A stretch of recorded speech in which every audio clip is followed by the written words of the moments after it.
시작하기 전에 지금까지 이야기를 좀 간단하게 우리가 요약을 해 보자면요. 제가 계속해서 얘기했지만, 성경은 하나님 나라에 대한 스토리라고 얘기했어요. 아담의 범죄로부터 무너진 하나님의 나라를 다시 세우시겠다는 하나님의 의지가 있었고, 그 의지는 이제 아브라함에게 하신 약속으로 이어집니다. 그래서 이 약속은 이제 조건적인 약속이 아니라 무조건적인 약속으로서 하나님이 반드시 그 약속을 이루셔야 하는 그런 책임과 의무가 달려 있는 그런 약속. 그래서 그만한 것은 이제 세상을 구원이 걸려 있기 때문에 이렇게 하나님께서 그런 이렇게 좀 결연한 의지를 담은 약속을 하시죠. 그래서 이제 하나님은 아브라함에게 어 이제 어 이제 땅과 자손 이 약속을 하시죠. 땅과 자손. 그리고 그 약속 하셨고, 이제 그 약속은 아브라함부터 시작된 그 약속이 이제 이삭, 그리고 야곱, 그리고 마지막으로 요셉에게 그 바톤이 쥐어지게 됩니다. 그래서 하나님은요, 요셉을 통해서 이 자손에 대한 약속을 완전히 성취를 하세요. 그래서 하나님이 아브라함에 하셨던 말씀 중에 뭐가 있냐면, 너의 자손이 별처럼 많아질 것이다. 너의 자손이 티끌처럼 많아질 것이다. 이걸 약속하시는데 실제로 요셉의 일로 인해서 이스라엘 자손들이 이제 지금은 70명인데 나중에는 수백만 명으로 엄청나게 불어나게 됩니다. 자, 그래서 그 약속을 하나님이 어떻게 이루어 가시는지를 요셉을 통해서 어떻게 이루어 가시는지를 우리가 좀 살펴보게 될 것 같습니다. 그래서 이제 본격적으로 들어가기 전에 요셉 이야기에 두드러지게 나타나 있는 주제를 알고 시작하면 좋을 것 같아요. 그것은 바로 네, 손입니다. 바로 이제 보이지 않는 하나님의 손이라는 주제예요. 잘 알다시피 요셉이 위기에 처하죠. 뭐 다 알 거예요. 위기에 처하게 됩니다. 그래서 솔직히 당연히 그냥 객사하고 하거나 요 노예로서 그렇게 생을 마감해야 하는 운명인 요셉의 마지막은 어떻게 됩니까? 그가 총리가 되죠. 그가 노예에서 총리가 됐다. 이거는 그냥 그가 뭐 팔자가 좋거나 운수가 좋거나 뭐 재수가 좋거나 그런 게 아닙니다. 성경은 계속해서 이 표현을 사용하죠. 하나님이 요셉과 함께 하셨다. 그러니까 즉 하나님이 요셉에게 그 보이지 않는 손으로 함께 하셨다라는 것을 의미합니다. 그래서 그것을 어려운 말로 섭리라고 말해요. 하나님의 섭리. 그래서 우리는요, 이 요셉의 이야기를 통해서 정말 하나님의 그런 은혜의 바다에 풍덩 빠지게 될 것입니다. 위기 속에서 우리와 함께 하시는 하나님을 보게 될 것이고, 위기 속에서 보이지 않는 손길로 우리와 함께 하시는 하나님을 보게 될 것이고, 그래서 그런 가장 최악의 상황 속에서도 가장 최선을 만들어내시는 위대한 하나님을 우리는 이 시간 보게 될 것입니다. 그래서 우리의 삶에도 함께 하셔서 보이지 않는 손길로 함께 하실 것을 우리가 믿음으로 함께 이 이야기를 함께 살펴봅시다. 자, 37장은요. 제목을 제가 이렇게 정해봤어요. 끌려가는 요셉, 끌어주시는 하나님. 네, 우리 이제 성경을 또 보고 와야 되니까 성경을 좀 보고 다시 돌아옵시다. 시간이 없어서 두 배속으로 봐야 돼요. 그래서 여러분들이 조금 빠르더라도 네, 양해 부탁드려요. 제37장. 야곱이 가나안 땅 곧 그의 아버지가 거류하던 땅에 거주하였으니 야곱의 족보는 이러하니라. 요셉이 17세의 소년으로서 그의 형들과 함께 양을 칠 때 그의 아버지의 아내들 빌하와 실바의 아들들과 더불어 함께 있었더니 그가 그들의 잘못을 아버지에게 말하더라. 요셉은 노년에 얻은 아들이므로 이스라엘이 여러 아들들보다 그를 더 사랑함으로 그를 위하여 채색옷을 지었더니 그의 형들이 아버지가 형들보다 그를 더 사랑함을 보고 그를 미워하여 그에게 편안하게 말할 수 없었더라. 요셉이 꿈을 꾸고 자기 형들에게 말하매 그들이 그를 더욱 미워하였더라. 요셉이 그들에게 이르되 청하건대 내가 꾼 꿈을 들으시오. 우리가 밭에서 곡식단을 묶더니 내 단은 일어서고 당신들의 단은 내 단을 둘러서서 절하도이다. 그의 형들이 그에게 이르되 내가 참으로 우리의 왕이 되겠느냐? 참으로 우리를 다스리게 되겠느냐? 그의 꿈과 그의 말로 말미암아 그를 더욱 미워하더니 요셉이 다시 꿈을 꾸고 그의 형들에게 말하여 이르되 내가 또 꿈을 꾼즉 해와 달과 열한 별이 내게 절하도이다. 그가 그의 꿈을 아버지와 형들에게 말하매 아버지가 그를 꾸짖고 그에게 이르되 내가 꾼 꿈이 무엇이냐? 나와 내 어머니와 내 형들이 참으로 가서 땅에 엎드려 내게 절하겠느냐? 그의 형들은 시기하되 그의 아버지는 그 말을 간직해 두었더라. 그의 형들이 세겜에 가서 아버지의 양떼를 칠 때 이스라엘이 요셉에게 이르되 내 형들이 세겜에서 양을 치지 아니하느냐? 너를 그들에게로 보내리라. 내가 그리하겠나이다. 가서 내 형들과 양떼가 다 잘 있는 줄 보고 돌아와 내게 말하라. 하고 그를 헤브론 골짜기에서 보내니 그가 세겜으로 가니라. 어떤 사람이 그를 만난즉 그가 들에서 방황하는지라. 그 사람이 그에게 물어 이르되 내가 무엇을 찾느냐? 내가 내 형들을 찾아오니 청하건대 그들이 양치는 곳을 내게 가르쳐 주소서. 그들이 여기서 떠났느니라. 내가 그들의 말을 들으니 도단으로 가자 하더라. 요셉이 그의 형들의 뒤를 따라가서 도단에서 그들을 만나니라. 요셉이 그들에게 가까이 오기 전에 그들이 요셉을 멀리서 보고 죽이기를 꾀하여 서로 이르되 꿈꾸는 자가 온도다. 자, 그를 죽여 한 구덩이에 던지고 우리가 말하기를 악한 짐승이 그를 잡아먹었다 하자. 그의 꿈이 어떻게 되는지를 우리가 볼 것이냐. 르우벤이 듣고 요셉을 그들의 손에서 구원하여 하여 이르되 우리가 그의 생명을 해치지 말자. 피를 흘리지 말라. 그를 광야 그 구덩이에 던지고 손을 그에게 대지 말라. 이는 그가 요셉을 그들의 손에서 구출하여 그의 아버지에게로 돌려보내려 함이었더라. 요셉이 형들에게 이르매 그의 형들이 요셉의 옷 곧 그가 입은 채색옷을 벗기고 그를 잡아 구덩이에 던지니 그 구덩이는 빈 것이라 그 속에 물이 없었더라. 그들이 앉아 음식을 먹다가 눈을 들어본즉 한 무리의 이스마엘 사람들이 길르앗에서 오는데 그 낙타들의 향품과 유향과 몰약을 싣고 애굽으로 내려가는지라. 유다가 자기 형제에게 이르되 우리가 우리 동생을 죽이고 그의 피를 덮어둔들 무엇이 유익할까? 자, 그를 이스마엘 사람들에게 팔고 그에게 우리 손을 대지 말자. 그는 우리의 동생이요 우리의 혈육이니라. 하매 그의 형제들이 청종하였더라. 그때 미디안 사람 상인들이 지나가고 있는지라 형들이 요셉을 구덩이에서 끌어올리고 은 20에 그를 이스마엘 사람들에게 팔매 그 상인들이 요셉을 데리고 애굽으로 갔더라. 르우벤이 돌아와 구덩이에 이르러본즉 거기 요셉이 없는지라 옷을 찢고 아우들에게로 되돌아와서 이르되 아이가 없도다. 나는 어디로 갈까? 그들이 요셉의 옷을 가져다가 숙염소를 죽여 그 옷을 피해 적시고 그의 채색옷을 보내어 그의 아버지에게로 가지고 가서 이르기를 우리가 이것을 발견하였으니 아버지 아들의 옷인가 보소서. 내 아들의 옷이라. 악한 짐승이 그를 잡아먹었도다. 요셉이 분명히 찢겼도다. 하고 자기 옷을 찢고 굵은 대로 허리를 묶고 오래도록 그의 아들을 위하여 애통하니 그의 모든 자녀가 위로하되 그가 그 위로를 받지 아니하여 이르되 내가 슬퍼하며 서울로 내려가 아들에게로 가리. 하고 그의 아버지가 그를 위하여 울었더라. 그 미디안 사람들은 그를 애굽에서 바로의 신하 친위대장 보디발에게 팔았더라. 네, 우리가 말씀 보고 왔죠.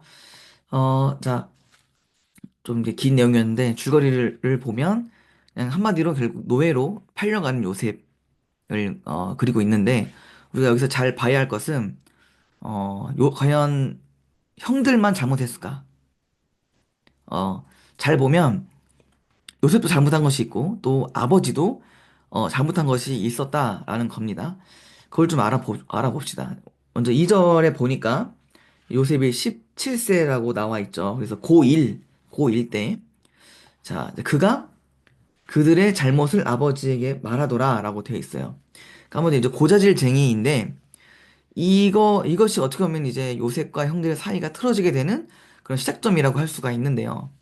근데 어떻게 보면 이거는 야곱에 의해서 시작된 겁니다. 3절에 보니까 야곱이 채색옷을 요셉에게 입혔다라고 되어 있죠. 채색옷. 자, 이 채색옷이라는 게 뭘까? 이 채색옷은요, 감독관을 의미한다고 합니다. 감독관. 자, 그러니까 지금 야곱이 요셉에게 너 형들을 좀 감독해라 라는 그런 명령을 하셨고 했고 그래서 이제 그거에 걸맞게 채색옷을 준 겁니다. 자, 왜 그렇게 했는가? 3절에 보니까 요셉을 형들보다 더 사랑했다. 한마디로 이제 편해져, 편해. 그러면은 왜 그를 편해했는가?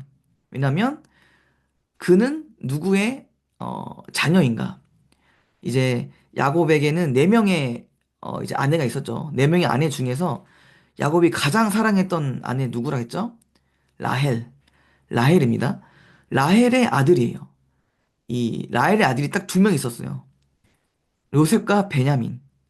그 중에 이제 요셉이 라헬의 아들이기 때문에 이 지금 이 요셉을 편애하는 거예요. 어떻게 보면은 편애도 죄예요.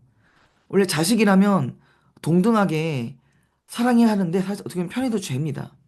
질투와 시기심을 낳게 하는 죄예요. 자, 그래서 죄는요, 죄를 낳아요. 그리고 그 죄는 더욱더 커져요. 제가 늘 하는 말로 바늘 도둑이 소도둑 된다라는 말이 있잖아요. 그것처럼 야곱의 자그마한 죄가 요셉을 잃게 만드는 엄청난 죄로 이어지는 것입니다. 그래서 여러분도 계속해서 뭐 이 정도는 괜찮겠지 라면서 넘겨버리는 죄가 있다면 그것을 가볍게 여기지 말고 또 그것을 가지고 주님께로 나아갈 수 있어야 합니다. 자, 그러면은 그러면 요셉도 뭐 형들에게 당하기만 했는가? 아닙니다. 요셉도 잘못한 것이 있었어요. 자, 요셉이 어느 날 신기한 꿈을 꾸게 되죠. 이제 꿈 내용은 이제 두 가지인데 사실 거의 비슷한 내용이라고 할 수 있어요. 자, 하나의 꿈은 이제 밭에서 각자 곡식을 이제 묻고 있었는데 형들의 곡식이 갑자기 일어서더니 가운데 있는 게 이제 요셉의 곡식이거든요. 요셉의 곡식에게 형들의 곡식단이 절하는 그런 꿈이었어요. 그리고 하나 꿈 더 꾸는데 해와 달과 11개의 별이 요셉에게 절하는 그런 꿈이었어요. 자, 요셉은 이 꿈을 형들에게 다 말하죠. 호들갑을 떨면서 말해요. 그런데 호들갑을 떨 만큼 사실 되게 특별한 꿈이긴 했어요. 왜냐면 너무 선명했고 두 개의 꿈이 메시지가 너무 비슷했기 때문에 이거는 뭔가 특별한 꿈이라고 생각을 했겠죠. 그래서 이 꿈은 정말 하나님이 주신 꿈이었어요. 이 꿈은 그리고 아브라함에게 하신 그건 하나님의 약속과 사실 연결되는 꿈이거든요.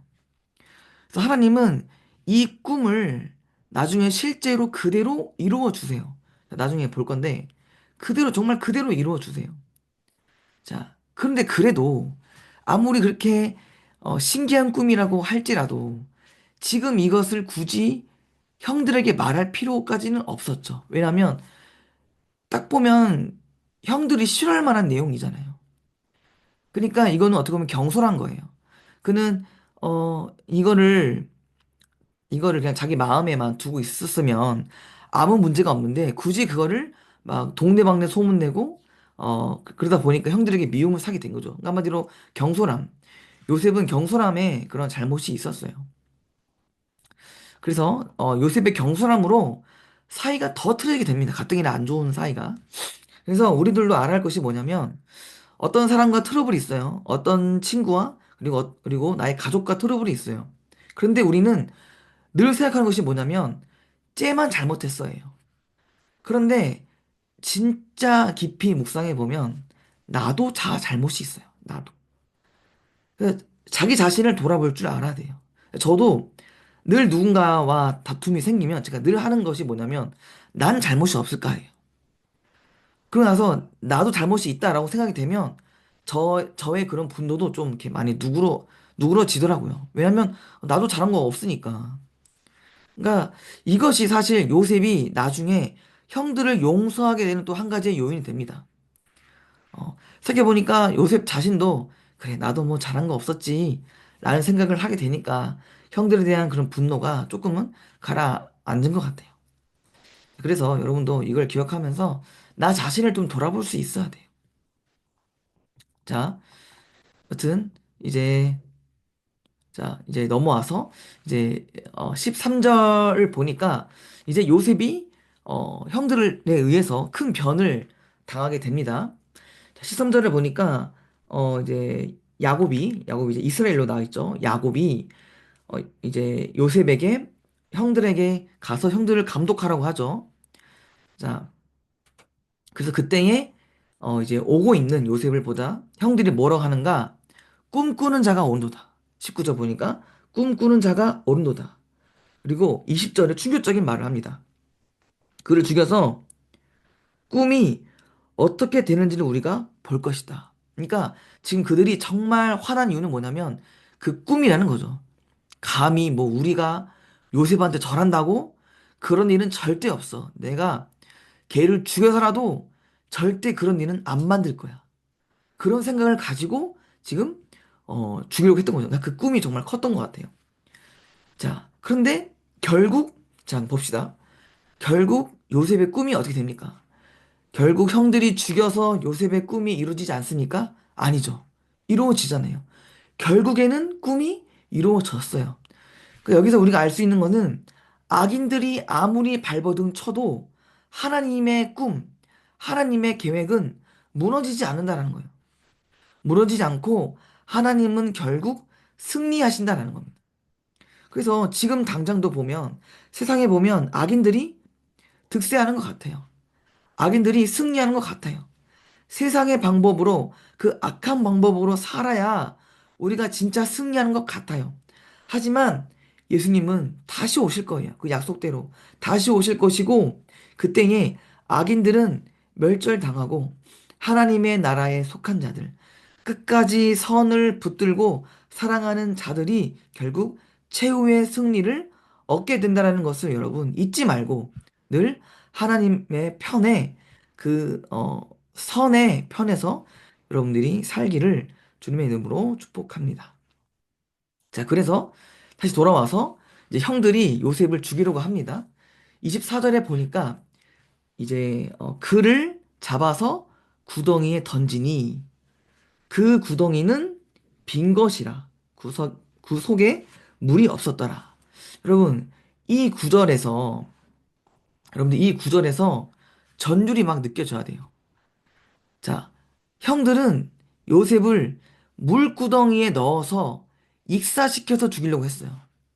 왜냐하면 그 당시는 이제 우물이라고 해서 어떻게 보면 이건 이제 우물이죠, 우물. 그래서 우물에다가 던지면 사실 죽을 수밖에 없잖아요. 그래서 우물에다가 던진 건데 하필 던져보니 그 우물이 빈 우물이었던 거예요. 물이 없던 우물이었던 거예요. 만약에 거기에 물이 있었더라면 요셉은 죽었을 거예요. 자, 이것이 과연 우연일까요? 자, 사실 어떻게 보면 우물에 물이 없는 게 정상입니까? 정상이 아니에요. 당연히 요셉이 빠진 그 구덩이에는 물이 있어야 됐고, 요셉은 익사로부터 둔 게 정말 당연한 결과예요. 그런데 결과는 뭐였다? 빈 것이었다. 빈 구덩이였다. 그럼 이것이 바로 은혜고, 제가 아까 말했던 보이지 않는 하나님의 손이라는 거죠. 자, 그 손은 여기서 끝나지 않습니다. 자, 결국 이제 요셉이 죽지 않았잖아요. 그래서 여기서 형들은 곤란한 거죠. 아, 이걸 어떻게 처리해야 되지? 그래서 정말 어찌할 바를 몰라 하던 찰나에 28절을 보니까 그때에로 나와 있죠. 그때에. 그러니까 때마침 상인이 지나간 거예요. 상인이 지나가는 것을 발견하게 되었고, 그래서 그 상인에게 그를 팔기로 합니다. 자, 어, 자, 그러면 그 상인은 그럼 결국 어디로 가는 상인이었는가? 하필이면 애굽으로 향하는 상인이었고, 하필이면 친위제장 보디발의 집으로 가는 그런 상인이었어요. 하필이면. 자, 우연치고는 참 신기한 일이 많이 발생합니다. 하필이면 빈 구덩이였고, 하필이면 그때의 상인들이 지나갔고, 하필이면 애굽으로 그리고 보디발의 집으로 향하던 상인이었던 거예요. 자, 이것은 뭡니까? 바로 보이지 않는 하나님의 손이죠. 요셉을 애굽의 총리로 만드시기 위한 보이지 않는 하나님의 손, 하나님의 섭리가 지금 작동하고 있는 거예요. 근데 당시 요셉은 전혀 몰랐을 거예요. 이것이 하나님의 뭐 손길이었는지 그냥 다 우연으로 알았겠죠. 그런데 하나님의 섭리라는 것이 신기한 건 뭐냐면 뒤를 돌아보았을 때 알아요. 현재는 몰라요. 뒤돌아보면 아는 거예요. 자, 그래서 지금 여러분도 지금 내 삶에 일어난 일들이 이해되지 않고 지금 내 주변의 그런 상황들, 나의 그런 그런 것들이 그런 이해되지 않을 겁니다. 그리고 불평불만이 생길 때도 있을 거예요. 그런데 그럴 때마다 보이지 않는 하나님의 손길이 여러분과 함께 하심을 또 믿고 그래서 끝까지 주님을 신뢰하는 여러분들이 되시기를 주님 이름으로 축복합니다. 네. 자, 이제 38장으로 넘어갈게요. 38장은 성경을 읽지 않고 제가 그냥 설명만 해줄게요. 자, 38장은 여러분들이 정말 이해가 안 되는 장일 것이고 보기에 많이 힘든 장일 거예요. 자, 그래서 이 장은 그냥 우리가 정말 간단하게만 그냥 알아보고 패스하려고 하는데, 그닥 사실 유쾌한 내용이 아닙니다. 그리고 갑자기 요셉의 이야기에서 갑자기 유다의 이야기로 넘어가요. 자, 그래서 그냥 간단하게 알아볼 건데, 일단 제목만 적어보자면, 정말 이렇게 적어보세요. 자격 없는 유다를 선택하신 하나님. 자격 없는 자를 선택하신 하나님. 이렇게, 네, 간단하게만 좀 적고, 줄거리만 제가 조금, 네, 말씀드릴게요. 유다가 있었어요. 유다가, 좀 방황을 해요. 방황을. 좀 제가 보기엔 요셉의 일로 좀 방황을 하게 된 것 같아요. 방황을 하고, 이제, 그러니까 좀 이방 문화에 좀 빠집니다. 이방 문화. 이방 문화에 좀 빠지게 돼요. 그러면서 이방 여인과 결혼을 합니다. 이제 이방 여인과 결혼을 하는데, 이제 다말, 유다의 그런 이제, 그래서 이제 유다가 아들들을 낳게 되는데, 그래서 그 아들들이 또 결혼을 해서 다말이라는 며느리를 얻게 돼요. 그래서 조금 이야기를 건너뛰면 결국 유다가 며느리 다말과 불건전한 관계를 가지게 돼요. 그리고 그 사이에서 베레스라는 아이가 탄생하게 돼요. 그러니까 그런 이제 중간 이야기들은 여러분들 혹시 좀 궁금하면 그런 해석이 필요하면 저한테 따로 얘기하시면 네 제가 알려드릴게요. 자 그래서 그 이제 그런 관계가 좀 좋지 않은 관계가 좀 생기고 그래서 그 사이에 베레스라는 아이가 탄생이 됩니다. 이 부분에서 여러분들이 유다에 되게 실망할 수 있어요. 어떻게 그럴 수 있지? 어, 자 그런데 놀라운 것은 뭐냐면 하나님은 예수님의 족보에 누구를 넣느냐? 유다 가문을 택하시잖아요. 근데 또 유다의 가문 중에서도 하필 이 베레스라는 아이를 또 택하세요. 이 베레스라는 아이를 또 택하셔서 예수님의 족보를 이어가십니다. 그래서 이제 마태복음 족보에도 보면 이 유다 이름 나오고 다말 이름 나오고 베레스 이름이 그대로 나와요. 그런 불건전한 관계를 통해서 이렇게 나온 그 아기 그런 스토리를 여기다 그대로 넣어요. 그대로 들어갑니다. 이름이 그대로 들어가요. 근데 결국 이들 후손으로 예수님이 오셨다. 자, 그래서 우리가 이걸 통해서 알 수 있는 거는 하나님은 어떤 자격에 따라서 택하시는 것이 아니라는 거죠. 것이 아니라 자격 없는 자를 또 택하시는 하나님 이런 것을 우리가 알 수 있습니다. 어떻게 보면 그래서 우리에게도 소망이 있는 거예요. 우리가 자격이 있어서 하나님의 자녀로 택함 받는 거라면 우리 모두는 다 자격 미달일 것입니다. 그러나 자격 없는 자를 택하셔서 하나님 나라로 부르시는 분이 하나님이시기 때문에 그래서 우리에게는 소망이 있는 것이죠. 네. 이 장은 여기까지만 좀 알아볼게요. 자, 그 다음 39장. 자, 코람데오입니다. 코람데오. 자, 제목 적으시고, 자, 우리 이제, 네, 말씀 다시 이제 보도록 하겠습니다. 제 38장 제 39장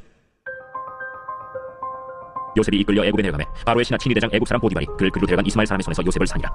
여호와께서 요셉과 함께 하심으로 그가 형통한 자가 되어 그의 주인 애굽 사람의 집에 있으니 그의 주인이 여호와께서 그와 함께 하심을 보며 또 여호와께서 그의 범사에 형통하게 하심을 보았더라. 요셉이 그의 주인에게 은혜를 입어 섬김에 그가 요셉을 가정 총무로 삼고 자기의 소유를 다 그의 손에 위탁하니 그가 요셉에게 자기의 집과 그의 모든 소유물을 주관하게 한 때부터 여호와께서 요셉을 위하여 그 애굽 사람의 집에 복을 내리심으로 여호와의 복이 그의 집과 밭에 있는 모든 소유에 미친지라. 주인이 그의 소유를 다 요셉의 손에 위탁하고 자기가 먹는 음식 외에는 간섭하지 아니하였더라. 요셉은 용모가 빼어나고 아름다웠더라. 그 후에 그의 주인의 아내가 요셉에게 눈짓하다가 동침하기를 청하니 요셉이 거절하며 자기 주인의 아내에게 이르되 내 주인이 집안의 모든 소유를 간섭하지 아니하고 다 내 손에 위탁하였으니 이 집에는 나보다 큰 이가 없으며 주인이 아무것도 내게 금하지 아니하였어도 금한 것은 당신뿐이니 당신은 그의 아내이니라. 그런즉 내가 어찌 이 큰 악을 행하여 하나님께 죄를 지으리이까. 여인이 날마다 요셉에게 청하였으나 요셉이 듣지 아니하여 동침하지 아니할 뿐더러 함께 있지도 아니하니라. 그러할 때 요셉이 그의 일을 하러 그 집에 들어갔더니 그 집 사람들은 하나도 거기에 없었더라. 그 여인이 그의 옷을 잡고 이르되 나와 동침하자. 그러나 요셉이 자기 옷을 그 여인의 손에 버려두고 밖으로 나가매 그 여인이 요셉이 그의 옷을 자기 손에 버려두고 도망하여 나감을 보고 그 여인의 집 사람들을 불러서 그들에게 이르되 보라, 주인이 히브리 사람을 우리에게 데려다가 우리를 희롱하게 하는도다. 그가 나와 동침하고자 내게로 들어오므로 내가 크게 소리 질렀더니 그가 나의 소리 질러 부름을 듣고 그의 옷을 내게 버려두고 도망하여 나갔느니라. 그의 옷을 곁들고 자기 주인이 집으로 돌아오기를 기다려 이 말로 그에게 말하여 이르되 당신이 우리에게 데려온 히브리 종이 나를 희롱하려고 내게로 들어왔으므로 내가 소리 질러 불렀더니 그가 그의 옷을 내게 버려두고 밖으로 도망하여 나갔나이다. 그의 주인이 자기 아내가 자기에게 이르길 당신의 종이 내게 이같이 행하였다. 하는 말을 듣고 심히 노한지라. 이에 요셉의 주인이 그를 잡아 옥에 가두니 그 옥은 왕의 죄수를 가두는 곳이었더라. 요셉이 옥에 갇혔으나 여호와께서 요셉과 함께 하시고 그에게 인자를 더하사 간수장에게 은혜를 받게 하시매 간수장이 옥중 죄수를 다 요셉의 손에 맡기므로 그 재반 사물을 요셉이 처리하고 간수장은 그의 손에 맡긴 것을 무엇이든지 살펴보지 아니하였으니 이는 여호와께서 요셉과 함께 하심이라. 여호와께서 그를 범사에 형통하게 하셨더라.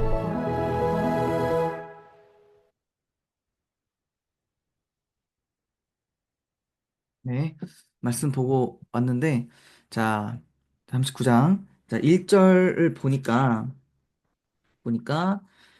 이제 요셉이 이끌려 애굽에 내려가매라고 되어 있죠.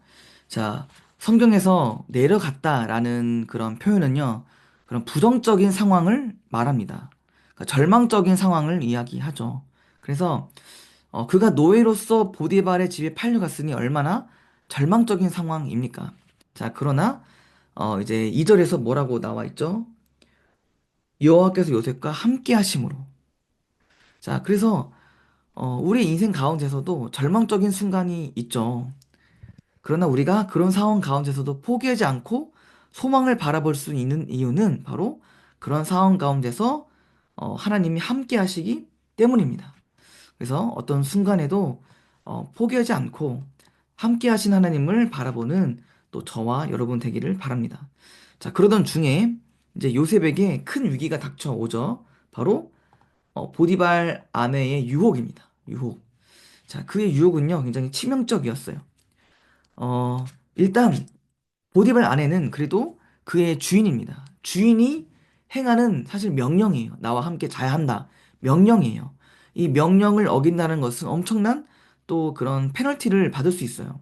그리고 또 한 가지 치명적인 건 뭐냐면 보디발의 아내와 연합한다면 함께 잔다면 한순간에 신분이 달라질 수도 있었어요. 그러니까 지금 노예지만 노예로부터 해방될 수도 있는 거죠. 자, 그런데 요셉은 결국에는 거절합니다. 자, 어떤 이유로 거절하는가? 우리 9절 보니까 어찌 이 큰 악을 행하여 하나님께 죄를 지으리까? 그러니까 이제 단호히 거절하는데 여기서 알 수 있는 그리스도인의 태도가 있습니다. 바로 코람데오라는 단어예요. 코람데오. 이 말은 뭐냐면 하나님 앞에서라는 그런 말인데요. 그래서 우리의 태도가 늘 이러합니다. 하나님 앞에서. 하나님 앞에서. 그러니까 늘 하나님께서 나를 바라보고 계심을 믿고 하나님을 의식하는 자예요. 하나님을 의식하는 자. 자, 이것이 우리가 죄의 유혹을 또 이길 수 있는 그런 비결 중 하나예요. 요셉은 늘 하나님을 의식했어요. 그래서 우리 또한 매일매일 하나님을 의식함으로 코람데오의 정신으로 우리가 살아갑시다. 자, 그렇게 이제 요셉이 자, 멋지게 유혹을 거절했습니다. 그런데 또 이 일로 인해서 그는 결국 감옥에 처하게 되죠. 자, 그의 마음이 또 얼마나 어려웠을까요? 하나님을 위해서 선을 택했지만 돌아온 것은 감옥살이였어요. 그러니까 상황은 더 안 좋아지고 정말 최악에 다다른 거죠. 그런데 신기한 것은 뭐냐면 지금 당장의 상황은 최악이에요. 최악이지만 하나님의 때는 점점점 다가오고 있었어요. 자, 이게 무슨 말이냐면은 자, 감옥에 갔죠. 근데 하필 그 감옥이 누구를 가두는 감옥이라고 되어 있죠? 입술 보니까 그 옥은 왕의 제수를 가두는 곳이었더라. 그러니까 요셉은 몰랐겠지만 그는 점점 애굽의 왕과 가까워지고 있는 거예요. 그러니까 지금의 상황은 최악이지만 점점점 그 하나님의 계획은 이루어지고 있는 거예요. 자, 그래서 우리도 지금 당장의 상황만을 바라보지 말고 그 이면에 하나님의 때가 점점 차고 있음을 기억함으로 또 날마다 하나님께 소망을 두며 살아가기를 주님의 이름으로 축복합니다. 자, 오늘 사실 내용이 계속해서 좀 비슷한 내용이죠. 뭔가 이 절망적인 상황 가운데서도 하나님을 바라보자. 뭔가 계속 이런 주제로 좀 우리가 계속 보고 있습니다. 자, 이제 40장으로 넘어갈게요. 40장. 40장은요, 하나님의 타이밍입니다. 제 40장. 그 후에 애굽왕의 술 맡은 자와 떡 굽는 자가 그들의 주인 애굽왕에게 범죄한지라. 바로가 그 두 관원장 곧 술 맡은 관원장과 떡 굽는 관원장에게 노하여 그들을 친위 대장의 집안에 있는 옥에 가두니 곧 요셉이 갇힌 곳이라. 친위 대장이 요셉에게 그들을 수종들게 하매 요셉이 그들을 섬겼더라. 그들이 갇힌 지 여러 날이라. 옥에 갇힌 애굽왕의 술 맡은 자와 떡 굽는 자 두 사람이 하룻밤에 꿈을 꾸니 각기 그 내용이 다르더라. 아침에 요셉이 들어가 보니 그들에게 근심의 빛이 있는지라. 요셉이 그 주인의 집에 자기와 함께 갇힌 바로의 신하들에게 묻되 어찌하여 오늘 당신들의 얼굴에 근심의 빛이 있나이까? 우리가 꿈을 꾸었으나 이를 해석할 자가 없도다. 해석은 하나님께 있지 아니하니까. 청하건대 내게 이르소서. 술 맡은 관원장이 그의 꿈을 요셉에게 말하여 이르되 내가 꿈에 보니 내 앞에 포도나무가 있는데 그 나무에 세 가지가 있고 싹이 나서 꽃이 피고 포도 송이가 익었고 내 손에 바로의 잔이 있기로 내가 포도를 따서 그 즙을 바로의 잔에 짜서 그 잔을 바로의 손에 들여놓으라. 그 해석이 이러하니 세 가지는 사흘이라. 지금부터 사흘 안에 바로가 당신의 머리를 들고 당신의 전직을 회복시키니 당신이 그 전에 술 맡은 자가 되었을 때 하던 것 같이 바로의 잔을 그의 손에 드리게 되리이다. 당신이 잘 되시거든 나를 생각하고 내게 은혜를 베풀어서 내 사정을 바로에게 아뢰어 이 집에서 나를 건져주소서. 나는 히브리 땅에서 끌려온 자여 여기서도 옥에 갇힐 일은 행하지 아니하였나이다. 떡 굽는 관원장이 그 해석이 좋은 것을 보고 요셉에게 이르되 나도 꿈에 보니 흰떡 세 광주리가 내 머리에 있고 맨 윗광주리에 바로를 위하여 만든 각종 구운 음식이 있는데 새들이 내 머리의 광주리에서 그것을 먹더라. 그 해석은 이러하니 새 광주리는 사흘이라. 지금부터 사흘 안에 바로가 당신의 머리를 들고 당신을 나무에 달리니 새들이 당신의 고기를 뜯어 먹으리이다. 하더니 제3일은 바로의 생일이라. 바로가 그의 모든 신하를 위하여 잔치를 베풀 때 술 맡은 관원장과 떡 굽는 관원장에게 그의 신하들 중에 머리를 들게 하니라. 바로의 술 맡은 관원장은 전직을 회복하매 그가 잔을 바로의 손에 받들어 되었고 떡 굽는 관원장은 매달리니 요셉이 그들에게 해석함과 같이 되었으나 술 맡은 관원장이 요셉을 기억하지 못하고 그를 잊었더라. 네. 우리가 네, 빨리 보고 왔는데요. 자, 40장 이제 하나님의 타임이라는 제목인데 자, 그렇게 이제 절망 가운데 있던 요셉에게 한 가지 특별한 이벤트가 발생하게 되죠. 뭐냐면 바로 왕의 직속 부하들, 즉 술관원과 떡관원이 감옥에 갇히게 되는 그런 일이 발생하게 됩니다. 자, 이들이 또 특별한 일을 경험하게 되는데요. 이들이 같은 날에 정말 비슷한 꿈을 꾸게 돼요. 자, 그래서 꿈을 꾸고 난 다음에 한 사람이 일어나서 이렇게 말했겠죠. 아, 내가 어제 이런 꿈을 꿨는데 이런 내용이었어. 말하니까 또 한 사람이 뭐야? 나도 어제 그런 비슷한 꿈 꿨는데 이게 뭐지? 라는 그런 일이 발생하게 된 거죠. 자, 같은 날에 비슷한 꿈을 꿨다. 이거는 그냥 넘길 수 있는 그런 상황이 아니죠. 자, 그래서 이 꿈을 해석할 사람을 찾습니다. 그런데 해석할 사람이 없던 그 찰나에 요셉이 이 이야기를 듣고 본인이 나서서 꿈을 해석해 주겠다라고 한 겁니다. 이제 꿈 내용은 뭐 아까 봤으니까 그냥 패스하고 자 요셉이 꿈 해석 결과 술 관원은 복직될 것이다. 술 관원은 다시 이제 왕에게로 돌아갈 것이고 떡 관원은 비참하게 죽게 될 것이다. 이런 결과를 얘기해 줘요. 그러면서 이제 요셉은 술 관원에게 이렇게 말합니다. 14절 보니까 당신이 복직되면 왕에게 꼭 나의 사정을 말해 주십시오. 라고 부탁을 하게 돼요. 왜냐면은 정말 요셉은 억울하거든요. 정말 본인은 옥에 갇힐 만한 일을 하지 않았기 때문에 왕에게 꼭 말해줘서 자기가 그렇게 돌아갈 수 있도록 좀 해달라라고 부탁을 하게 됩니다. 자, 이제 그렇게 해서 정말로 요셉의 해석대로 술 관원은 복직되었고 떡 관원은 정말 죽게 됩니다. 자, 그러면 이제 요셉이 기대하는 것은 뭘까요? 술 관원과 했던 약속이겠죠. 그 약속. 약속대로 약속했으니까 이제 술 간원이 분명 말해줄 거야. 그래서 나는 곧 풀려날 거야. 라는 것을 기대했을 거예요. 자, 그런데 결국 결과는 어떻게 되었죠?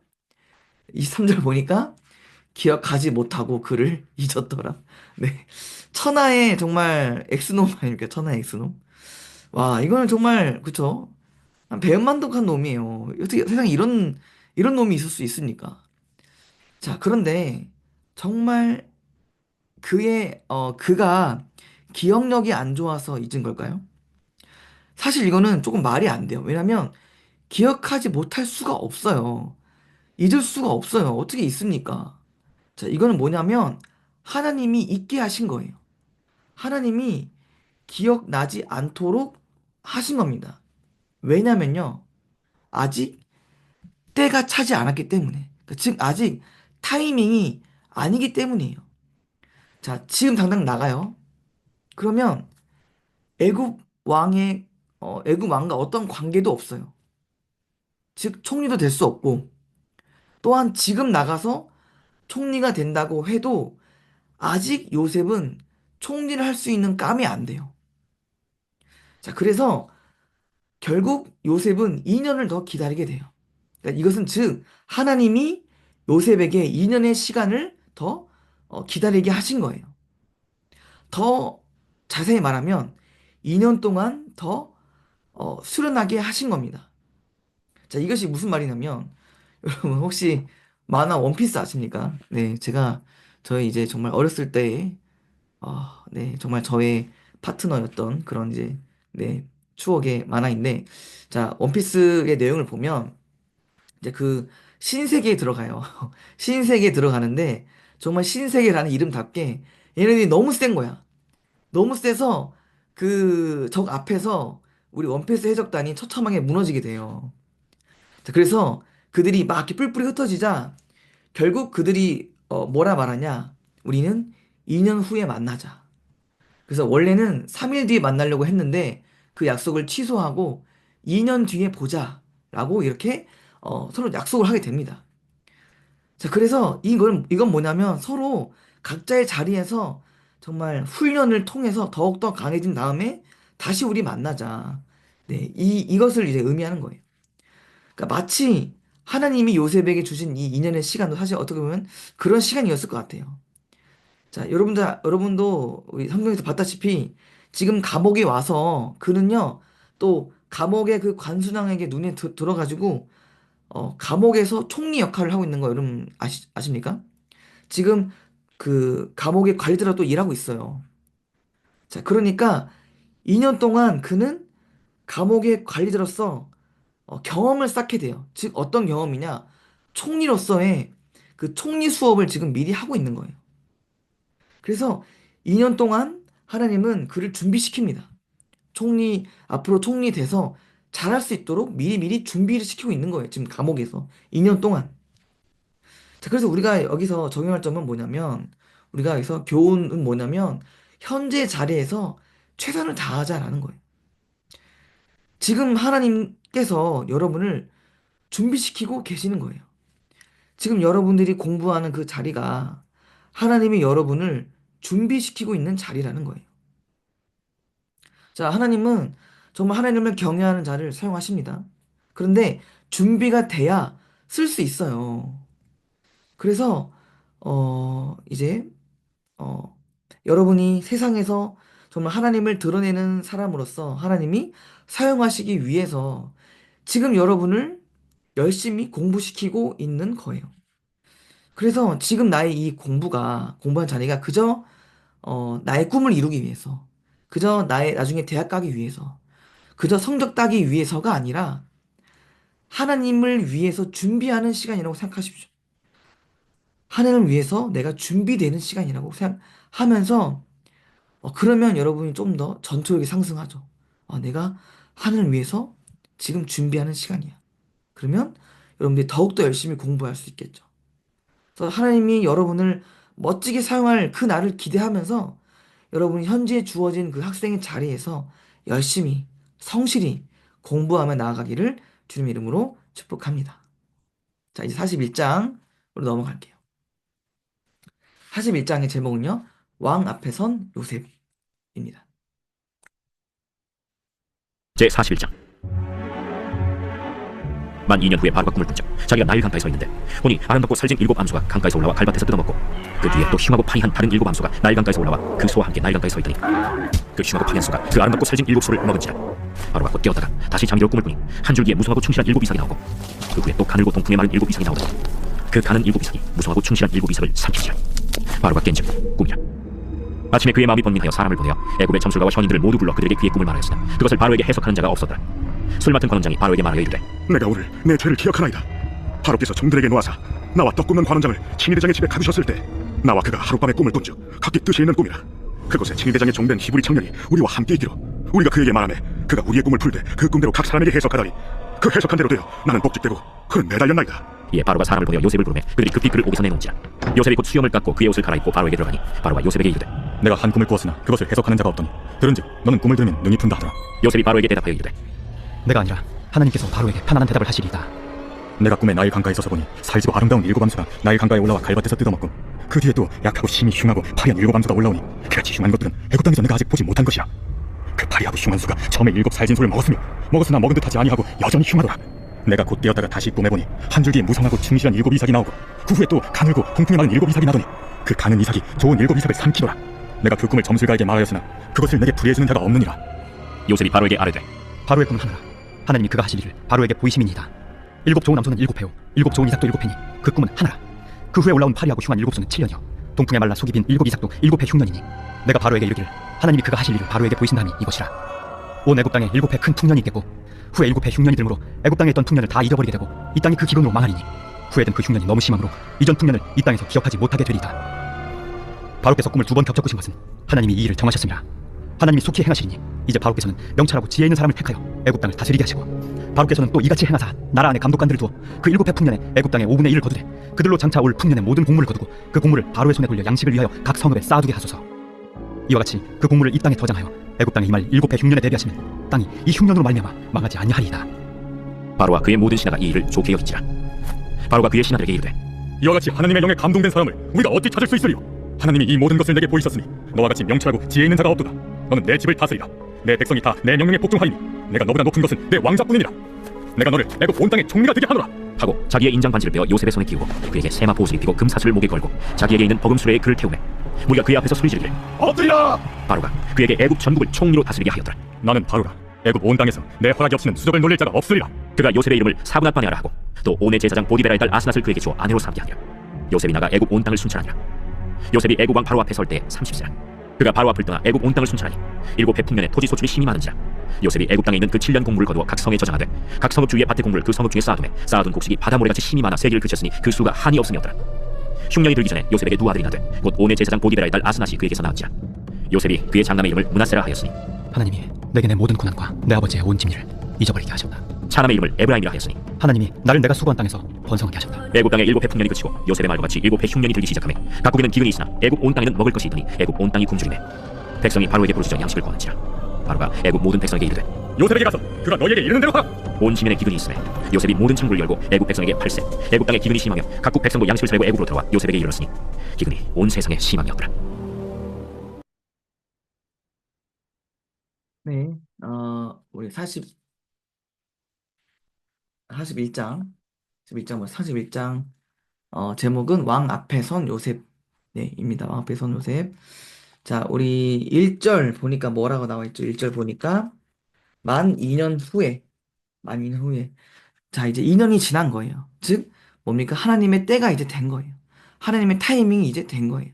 자, 2년 동안 침묵하셨던 하나님이 때가 되자 일하기 시작하십니다. 자, 뭐냐면, 바로가 꿈을 꾼 거예요. 근데 정말 이상한 꿈을 꿉니다. 자, 아까 봤다시피, 파리하고 흉한 소, 이 파리하고 흉한 소가, 7소가 있는데, 이 소가 아름답고 살찐 소 7마리를 잡아먹는 그런 꿈이에요. 그리고 이제 바로가 깼다가 또 다시 비슷한 꿈을 꾸게 되는데요. 자, 그 꿈은 이제 가늘고 마른 이삭이 무성한 이삭을 삼킨 꿈. 네, 이 꿈을 꾸게 됩니다. 자, 비슷한 꿈을 연달아 꿨어요. 그리고 그 꿈도 너무 선명해요. 자, 바로 왕은 이 꿈을 그냥 또 넘길 수 없었어요. 뭔가 심상치 않은 꿈임을 직감하고 이것을 이제 해석하고자 합니다. 자, 그런데 그 누구도 해석할 수 없다고 되어 있죠. 자, 근데 바로 그때 술 맡은 관원장이 이제야 기억이 나는 겁니다. 이건 어떻게 보면 하나님이 생각나게 하신 거죠. 자, 그래서 과거의 그 청년을 기억하고 이제 요셉이라는 사람을 이제 추천하게 됩니다. 자, 그렇게 해서 이제 왕 앞에 요셉이 서게 돼요. 요셉은 멋지게 해석해냅니다. 이거는 앞으로 기근이 다가올 것을 의미하는 꿈이고, 그래서 그것을 말해주고, 그뿐만 아니라 이제 기근에 대한 실질적인 해결 방안도 다 제시해줘요. 자, 그래서 이 일로 인해서 그는 파라오에게 인정받고 총리로 뽑히게 됩니다. 자, 그래서 여기 이 본문을 쭉 보면은 그 본문에 나타난 요셉을 쭉 보면은 그의 지혜와 총명함이 돋보여요. 그래서 정말 이거는요 하나님을 의지하고 하나님과 함께한 사람들의 전형적인 모습이라고 할 수 있어요. 그러니까 이상하게 그 믿는 사람 중에 진짜 유독 똑똑한 사람들이 있어요. 정말로. 정말 지혜로운 사람들이 있어요. 자, 그래서 여러분들이 학교에서 지식을 쌓을 수는 있어요. 하지만 지혜를 얻을 수는 없어요. 자, 그러면 여러분 지혜는 어디에서 나올까요? 지혜는 바로 여호와께 있습니다. 자, 우리 잠언 9장 10절을 보면요. 여호와를 경외하는 것이 지혜의 근본이요. 그러니까 결국 여호와를 경외하는 자에게 하나님이 지혜를 부어 주신다. 그런 말이고. 또 야고보서 1장 5절에 보니까 너희 중에 누구든지 지혜가 부족하거든 모든 사람에게 후히 주시고 끊지 아니하시는 하나님께 구하라. 그래서 주님이 여러분에게 이렇게 말하고 있는 거예요. 구하라. 지혜를 구하라. 총명함을 구하라. 그때에 정말 여러분들에게 정말 그런 지혜와 총명함을 후히 네, 주실 것입니다. 그래서 그렇게 요셉처럼 하나님이 주신 지혜와 총명함으로 세상 가운데 하나님의 이름을 드러내는 여러분 되기를 간절히 바라요. 자, 그리고 바로 그럴 때에 바로 그 여러분들을 통해서 세상 가운데 하나님의 이름이 드러나는 거예요. 요셉도 마찬가지예요. 요셉도 보면 요셉을 통해서 하나님의 이름이 만천하에 드러납니다. 자, 이제 이 총명함을, 이 지혜를 본 바로가 어떻게 반응합니까?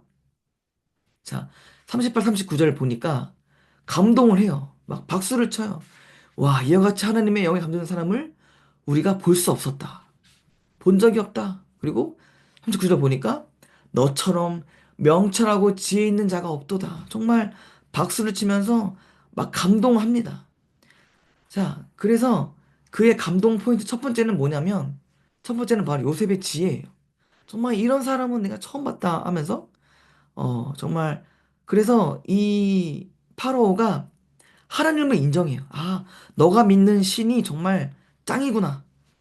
하나님을 인정하고 또 하나님을 믿는 요셉을 또 인정하고 그 요셉에게 감동합니다. 자, 그리고 또 하나의 그 파라오의 감동 포인트는 뭐냐면 바로 섬김이에요. 요셉은 진심 어린 섬김을 했어요. 생각해 보세요. 요셉이 이렇게 할 수 있잖아요. 쟤네들은 뭐 하나님도 안 믿는 사람이고 뭐 이방 사람이니까 뭐 도울 필요도 없어 라고만 했다면 다른 결과가 나왔을 거예요. 그런데 요셉은 진심으로 이방 사람이지만 진심으로 애굽을 도웁니다. 섬깁니다. 자, 그래서 우리도 이 교회에만 갇혀 있으면 안 돼요. 우리는 결국 세상을 섬기고 세상 가운데 복음을 드러내기 위해서 하나님께 먼저 선택된 자들이에요. 그래서 요셉 이야기를 보면요. 형통이라는 말이 나와요. 형통. 우리 아까 특히 39장에 보면 형통이라는 말이 계속 나와요. 3번이나 나와요. 자, 그래서 하나님이 요셉을 향해서 너는 형통한 자야 라고 말씀하시는데 형통이 뭐냐? 형통은 마치 계속 뻗어나가는 무성한 가지와 같아요. 그러니까 계속 막 뻗어가는 거예요. 그 복음이, 그 하나님의 복이 나에게만 머물러 있는 것이 아니라 세상 가운데로 뻗어가는 거죠. 뻗어가는 거예요. 그래서 우리도 교회에만 머물러 있는 것이 아니라 그 하나님의 복음이 나에게만 머물러 있는 것이 아니라 뻗어가야 한다는 거예요. 여러분을 통해서 여러분의 그런 주변의 친구들이 여러분을 통해서 변화되고 하나님을 믿게 되는 그런 것이 정말 우리에게 또 필요한 것이죠.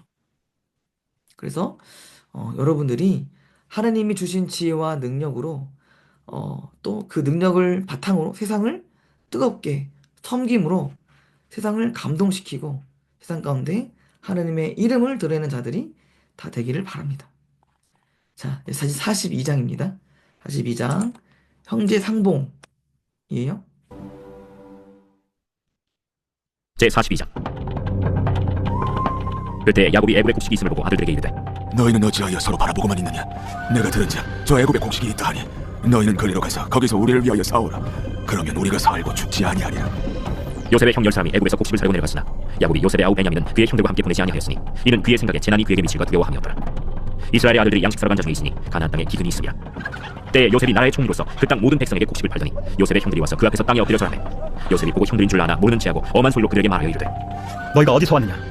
곡물을 사려고 가나안에서 왔나이다. 요셉은 그의 형들을 알아보았으나 그들 요셉을 알아보지 못하더라. 요셉이 그들에게 대하여 꾼 꿈을 생각하고 그들에게 이르되 너희는 정탐꾼들이라. 이 나라의 틈을 엿보려고 왔느니라. 내 주여, 아니니이다. 당신의 종들은 곡물을 사러 왔나이다. 우리는 다 한 사람의 아들들로서 확실한 자들이니 당신의 종들은 정탐꾼이 아니니이다. 아니라 너희가 이 나라의 틈을 엿보러 왔느니라. 당신의 종들은 12형제로서 가나안 땅 한 사람의 아들들이다. 막내 아들은 오늘 아버지와 함께 있고 또 하나는 없어졌나이다. 내가 너희에게 이르기를 너희는 정탐꾼들이라 한 말이 이것이냐? 너희는 이같이 하여 너희 진실함을 증명할 것이라. 바로의 생명으로 맹세하노니 너희 막내 아우가 여기 오지 아니하면 너희가 여기서 나가지 못하리라. 너희 중 하나를 보내어 너희 아우를 데려오게 하고 너희는 갇혀 있으라. 내가 너희의 말을 시험하여 너희 중에 진실이 있는지 보리라. 바로의 생명으로 맹세하노니 그리하지 아니하면 너희는 과연 정탐꾼이니라. 그들을 다 함께 3일 가두었더라. 사흘 만에 나는 하나님을 경외하노니 너희는 이같이 하여 생명을 보존하라. 너희가 확실한 자들이면 너희 형제 중 한 사람만 그 옥에 갇히게 하고 너희는 곡식을 가지고 가서 너희 집안의 굶주림을 구하고 너희 막내 아우를 내게로 데리고 오라. 그러면 너희 말이 진실함이 되고 너희가 죽지 아니하리라. 하니 그들이 그대로 하니라. 그들이 서로 말하되 우리가 아우의 일로 말미암아 범죄하였도다. 그가 우리에게 애걸할 때 그 마음의 괴로움을 보고도 듣지 아니하였으므로 이 괴로움이 우리에게 임하도다. 르우벤이 그들에게 대답하여 이르되 내가 너희에게 그 아이에 대하여 죄를 짓지 말라고 하지 아니하였더냐. 그래도 너희가 듣지 아니하였느냐. 그러므로 그의 핏값을 치르게 되었도다. 그들 사이에 폭력을 세웠으므로 그들은 요셉이 듣는 줄 알지 못하였더라. 요셉이 그들을 떠나가서 울고 다시 돌아와서 그들과 말하다가 그들 중에서 시몬을 끌어내어 그들의 눈앞에서 결박하고 명하여 곡물을 그 그릇에 채우게 하고 각 사람의 돈은 그의 자루에 부어넣게 하고 또 길 양식을 그들에게 주게 하니 그대로 행하였더라. 그들이 곡식을 나귀에 싣고 그곳을 떠났더니 한 사람이 여관에서 나귀에게 먹이를 주려고 자루를 풀고 본즉 그 돈이 자루 아귀에 있는지라. 그가 그 형제에게 말하되 내 돈을 도로 넣었도다. 보라, 자루 속에 있도다. 이에 그들이 혼이 나서 떨며 서로 돌아보며 말하되 하나님이 어찌하여 이런 일을 우리에게 행하십니까? 그들이 가나안 땅에 돌아와 그들의 아버지 야곱에게 이르러 그들이 당한 일을 자세히 알리어 아뢰되 그 땅의 주인인 그 사람이 엄하게 우리에게 말씀하고 우리를 그 땅에 대한 정탐꾼으로 여기기로 우리가 그에게 이르되 우리는 확실한 자들이요 정탐꾼이 아니니이다. 우리는 한 아버지의 아들 12 형제로서 하나는 없어지고 막내는 오늘 우리 아버지와 함께 가나안 땅에 있나이다 하였더니 그 땅의 주인이 그 사람이 우리에게 이르되 내가 이같이 하여 너희가 확실한 자들임을 알리니 너희 형제 중에 하나를 내게 주고 양식을 가지고 가서 너희 집안의 굶주림을 구하고 너희 막내 아우를 내게로 데려오라. 그러면 너희가 정탐꾼이 아니오 확실한 자들임을 내가 알고 너희 형제를 너희에게 돌리리니 너희가 이 나라에서 무역하여 하도이다. 하고 각기 자루를 쏟고 본즉 각 사람의 돈 뭉치가 그 자루 속에 있는지라. 그들과 그들의 아버지가 돈 뭉치를 보고 다 두려워하더니 그들의 아버지 야곱이 그들에게 이르되 너희가 나에게 내 자식들을 잃게 하도다. 요셉도 없어졌고 시몬도 없어졌거니 베냐민을 또 빼앗아가고자 하니 이는 다 나를 해롭게 하리로다. 르우벤이 그의 아버지에게 말하여 이르되 내가 그를 아버지께로 데리고 오지 아니하거든 내 두 아들을 죽이소서. 그를 내 손에 맡기소서. 내가 그를 아버지께로 데리고 돌아오리이다. 내 아들은 너희와 함께 내려가지 못하리니 그의 형은 죽고 그만 남았습니다. 만일 너희가 가는 길에서 재난이 그에게 미치면 너희가 내 흰 머리를 슬퍼하며 스올로 내려가게 함이 되리라. 네, 말씀 보고 왔습니다. 자, 42장 우리 이제 1절을 보니까 어떤 이야기로 전개됩니까? 정말 이제 요셉의 그 해석대로 엄청난 기근이 찾아오죠. 자, 이제 기근이 뭐냐면 날씨가 이제 너무 안 좋아서 식량이 생산이 안 되는 거예요. 그러니까 또 이때 당시에는 농업이 주 그 업인데 농업 아니고서는 곡식을 얻을 수 있는 방법이 없어요. 그러니까 이제 기근이 찾아오면 방법이 없어요. 그냥 모두 다 쫄쫄 굶게 되는 그런 일이 이제 발생하게 되는 거죠. 그래서 이것은요, 야곱의 가족들도 사실 마찬가지였어요. 자, 기근이 찾아오자 야곱의 가족들도 이제 가만히 있을 수가 없는 거죠. 그래서 2절에 보니까 야곱이 뭐라고 합니까? 애굽엔 곡식이 있다. 그러니까 거기 가서 구해 와라. 그러니까 애굽은 요셉에 의해서 곡식을 이제 미리 잘 준비했기 때문에 곡식이 또 있는 거예요. 그래서 소문이 난 거죠. 아, 이렇게 기근이 왔는데 애굽은 준비를 잘 해서 곡식이 있다더라. 그래서 이제 야곱이 이제 너희들도 애굽에 가서 좀 구해와라라고 하는 거죠. 자, 이걸 통해 또 알 수 있는 것이 있습니다. 자, 기근이 찾아왔지만 오히려 기근을 통해서 그 야곱의 가족, 그러니까 요셉과 형제들이 다시 만나게 되었다라는 거죠. 그러니까 하나님은 이 기근을 통해서 분해된 야곱 그 가족을 다시 회복시킨다라는 거예요. 자, 그래서 우리 인생 가운데서도 기근이 있어요. 하지만 하나님은 그 기근을 통해서 오히려 회복시키시는 분이라는 거예요. 그래서 요셉의 이야기에서 두드러지게 나오는 주제가 뭐냐면 악을 선으로 바꾸신 하나님. 악을 선으로. 그래서 어려움이 어려움으로만 끝나지 않음을 우리는 알기에 우리가 어려움 상황 속에서도 늘 하나님을 소망할 수 있는 것 같아요. 자, 이제 그렇게 해서 자, 이제 야곱의 형제들만 이제 애굽으로 출발하게 됩니다. 자, 이제 4절에 보니까 베냐민은 안 보내요. 베냐민은 누구냐면 요셉의 동생이에요. 그러니까 라헬의 두 아들 중에 요셉과 베냐민이 있는데 그 중에 여튼 베냐민이 가장 막내인데 왜냐면 야곱이 또 베냐민을 엄청 아꼈기 때문이에요. 왜냐면 베냐민의 어머니는 또 라헬이니까. 자, 그래서 절대 안 보냅니다. 위험한 곳으로 절대 안 보내요. 그래서 이제 6절에 보니까 그들이 애굽에 도착해서 애굽의 총리 앞에 절했다라고 되어 있죠. 자, 근데 여러분 여기서 진짜 소름 돋는 포인트가 뭔지 아세요? 바로 어릴 적 요셉에게 주신 그 꿈이 그대로 이루어졌어요. 자, 첫 번째 그 꿈이 네, 뭐였습니까? 꿈이 뭐였냐면 바로 곡식단 꿈이었잖아요. 자, 그런데 지금 보면 지금 그들이 곡식을 구하러 온 상황이죠. 그리고 그들이 이제 형들만 왔어요. 베냐민 안 왔어요. 정확하게 그 수가 일치해요. 그리고 어 그래서 맞아요. 그래서 형들만 왔고 베냐민은 없어요. 그래서 수 정확하게 일치하는데 자, 이것이 너무 정확하게 맞아 떨어집니다. 자, 그래서 하나님은 그 하나님의 꿈을 정확하게 이루시는 분이라는 거예요. 그러니까 그만큼 하나님은 믿을 만하고 신뢰할 수 있는 분이다. 라는 것을 우리가 알 수가 있는 거죠. 자, 그래서 지금 이렇게 형제들이 만난 상황입니다. 근데 이제 그 형들은 못 알아봐요. 왜냐면 이제 총리니까 막 엄청 이제 좀 이게 화장을 막 해요. 그러니까 전혀 못 알아보고 근데 요셉은 알아보죠. 요셉은 형들을 알아봤어요. 그러면은 막 요셉이 형들 너무 반가워 하면서 막 얼싸 안아야 되는 거라고 생각하지만 그렇지 않죠. 이야기가 어떻게 흘러갑니까? 요셉이 형들을 몰아가요. 너희들은 정탐꾼이다. 몰아갑니다. 굉장히 막 곤란한 상황으로 몰아가요. 그래서 뭐라 말하냐면 너희들 곡식을 얻고 싶니? 그러면 너희 중에 한 명을 담보로 내가 잡을게. 그리고 너희들은 돌아가서 집에 있는 그 아우를 데려와라. 즉 베냐민을 데려오라고 하는 겁니다. 자, 이걸 보면 아직 요셉이 형들을 용서하지 못했나 싶을 수 있어요. 그런데 요셉은 이미 좀 마음에 용서가 이미 있어요. 그래서 정말 너그러운 마음으로 형들을 용서하고 싶어요.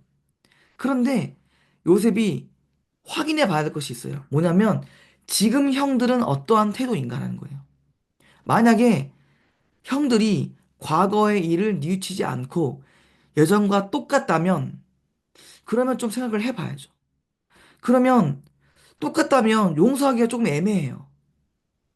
용서는 반드시 그런 공의가 그런 또 뉘우침이 바탕이 되어야 되기 때문에 그래서 이 요셉은 형들이 정말 뉘우쳤는지 아닌지를 알아보기 위해서 지금 시험을 하는 거예요. 그래서 지금 이제 이야기가 요셉이 형들을 시험하는 이야기로 이제 갑자기 전환되는 거예요. 자, 그래서 그 이제 그 시험하는 이야기는 이따가 계속해서 우리가 볼 거고 자, 그래서 이제 결국 누가 담보로 잡히는가? 시몬, 둘째가 잡혀요. 그러니까 루벤은 자기가 이제 잘못한 거 없다라고 해서 빠지고 결국 이제 과거에 요셉을 이제 그렇게 죽이려고 했던 이제 그 수장으로 볼 수 있는 시몬이 담보로 이렇게 잡히게 됩니다. 그리고 나머지는 일단 다 고향으로 돌아오게 돼요. 식량을 받아서 고향에 돌아와요. 자, 그럼 이 이야기를 다 들은 야곱은 어땠을까요? 야곱.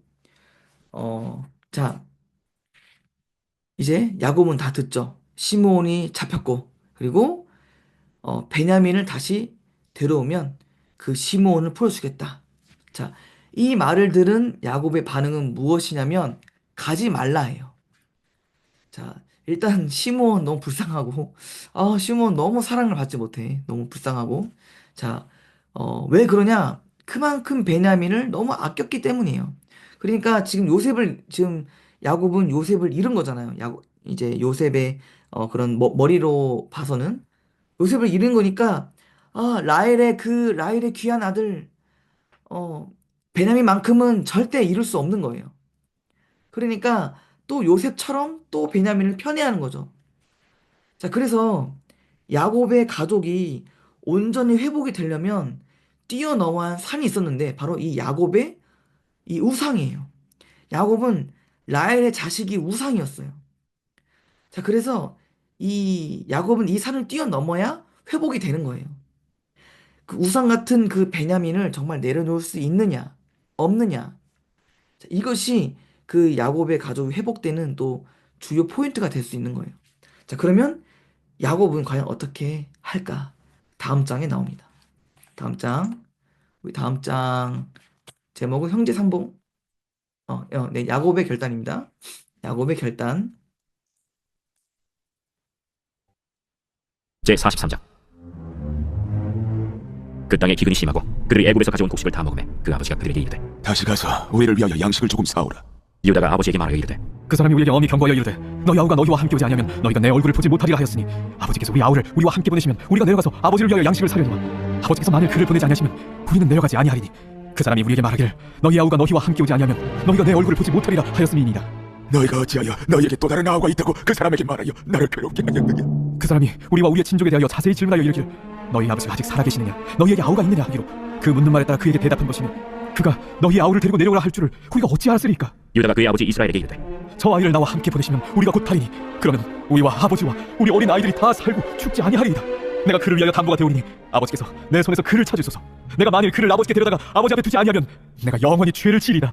우리같이 차지 아니하였더라면 벌써 2번 갔다 왔으리이다. 그럴진대 이렇게 하라. 너희는 이 땅의 아름다운 소산을 그릇에 담아 가지고 내려가서 그 사람에게 예물로 드릴지니 곧 유향 조금과 꿀 조금과 향품과 모약과 유향나무 열매와 감복숭아이니라. 너희 손에 갑절의 돈을 가지고 너희 자루와 위에 도로 넣어져 있던 그 돈을 다시 가지고 가라. 혹 잘못이 있었을까 두렵도다. 내 아우도 데리고 떠나 다시 그 사람에게로 가라. 전능하신 하나님께서 그 사람 앞에서 너희에게 은혜를 베푸사 그 사람으로 너희 다른 형제와 베냐민을 돌려보내게 하시기를 원하노라. 내가 자식을 잃게 되면 이러리로다. 그 형제들이 예물을 마련하고 각자의 돈을 자기들 손에 가지고 베냐민을 데리고 애굽에 내려가서 요셉 앞에 섭니라. 요셉은 베냐민이 그들과 함께 있음을 보고 자기의 청지기에게 이르되 이 사람들을 집으로 인도해드리고 짐승을 잡고 준비하라. 이 사람들이 정오에 나와 함께 먹을 것이니라. 청지기가 요셉의 명대로 하여 그 사람들을 요셉의 집으로 인도하니 그 사람들이 요셉의 집으로 인도되매 두려워하여 이르되 전번에 우리 자리에 들어있던 돈으로 우리가 끌려드는도다. 이는 우리를 억류하고 달려들어 우리를 잡아 노예로 삼고 우리의 나귀를 빼앗으려 하니로다. 그들이 요셉의 집 청지기에게 가까이 나아가 그 집 문 앞에서 그에게 말하여 내 주여, 우리가 전번에 내려와서 양식을 사가지고 여관에 이르러 자루를 풀어본즉 각 사람의 돈이 전에 그대로 자루 악에 이기로 우리가 도로 가져왔고 양식달 다른 돈도 우리가 가지고 내려왔나이다. 우리의 돈을 우리 자루에 넣은 자는 누구인지 우리가 알지 못하나이다. 너희는 안심하라. 두려워하지 말라. 너희 하나님, 너희 아버지 하나님이 재물을 너희 자루에 넣어 너희에게 주신 것이니라. 너희 돈은 내가 이미 받았느니라. 하고 시몬을 그들에게로 이끌어내고 그들을 요셉의 집으로 인도하고 물을 주어 발을 씻게 하며 그들의 나귀에게 먹이를 주더라. 그들이 거기서 음식을 먹겠다 함을 들었으므로 예물을 정돈하고 요셉이 정오에 오기를 기다리더니 요셉이 집으로 오매 그들이 집으로 들어가서 예물을 그에게 드리고 땅에 엎드려 절하니 요셉이 그들의 안부를 물으며 이르되 너희 아버지 너희가 말하던 그 노인이 안녕하시냐? 아직도 생존해 계시느냐? 주의 종 우리 아버지가 평안하고 지금까지 생존하였나이다. 하고 머리 숙여 절하더라. 요셉이 눈을 들어 자기 어머니의 아들 자기 동생 베냐민을 보고 이르되 너희가 내게 말하던 너희 작은 동생이 이 아이냐? 소자여, 하나님이 내게 은혜 베푸시길 원한다. 요셉이 아우를 사랑하는 마음이 복받쳐 급히 울 곳을 찾아 안방으로 들어가서 울고 얼굴을 씻고 나와서 그 정을 억제하고 음식을 차리라 하매 그들이 요셉에게 따로 차리고 그 형제들에게 따로 차리고 그와 함께 먹는 애굽 사람에게도 따로 차리니 애굽 사람은 히브리 사람과 같이 먹으면 부정을 입음이었더라. 그들이 요셉 앞에 앉되 그들의 나이에 따라 앉히게 되니 그들이 서로 이상이 여겼더라. 요셉이 자기 음식을 그들에게 주되 베냐민에게는 다른 사람보다 5배나 주매 그들이 마시며 요셉과 함께 즐거워하였더라.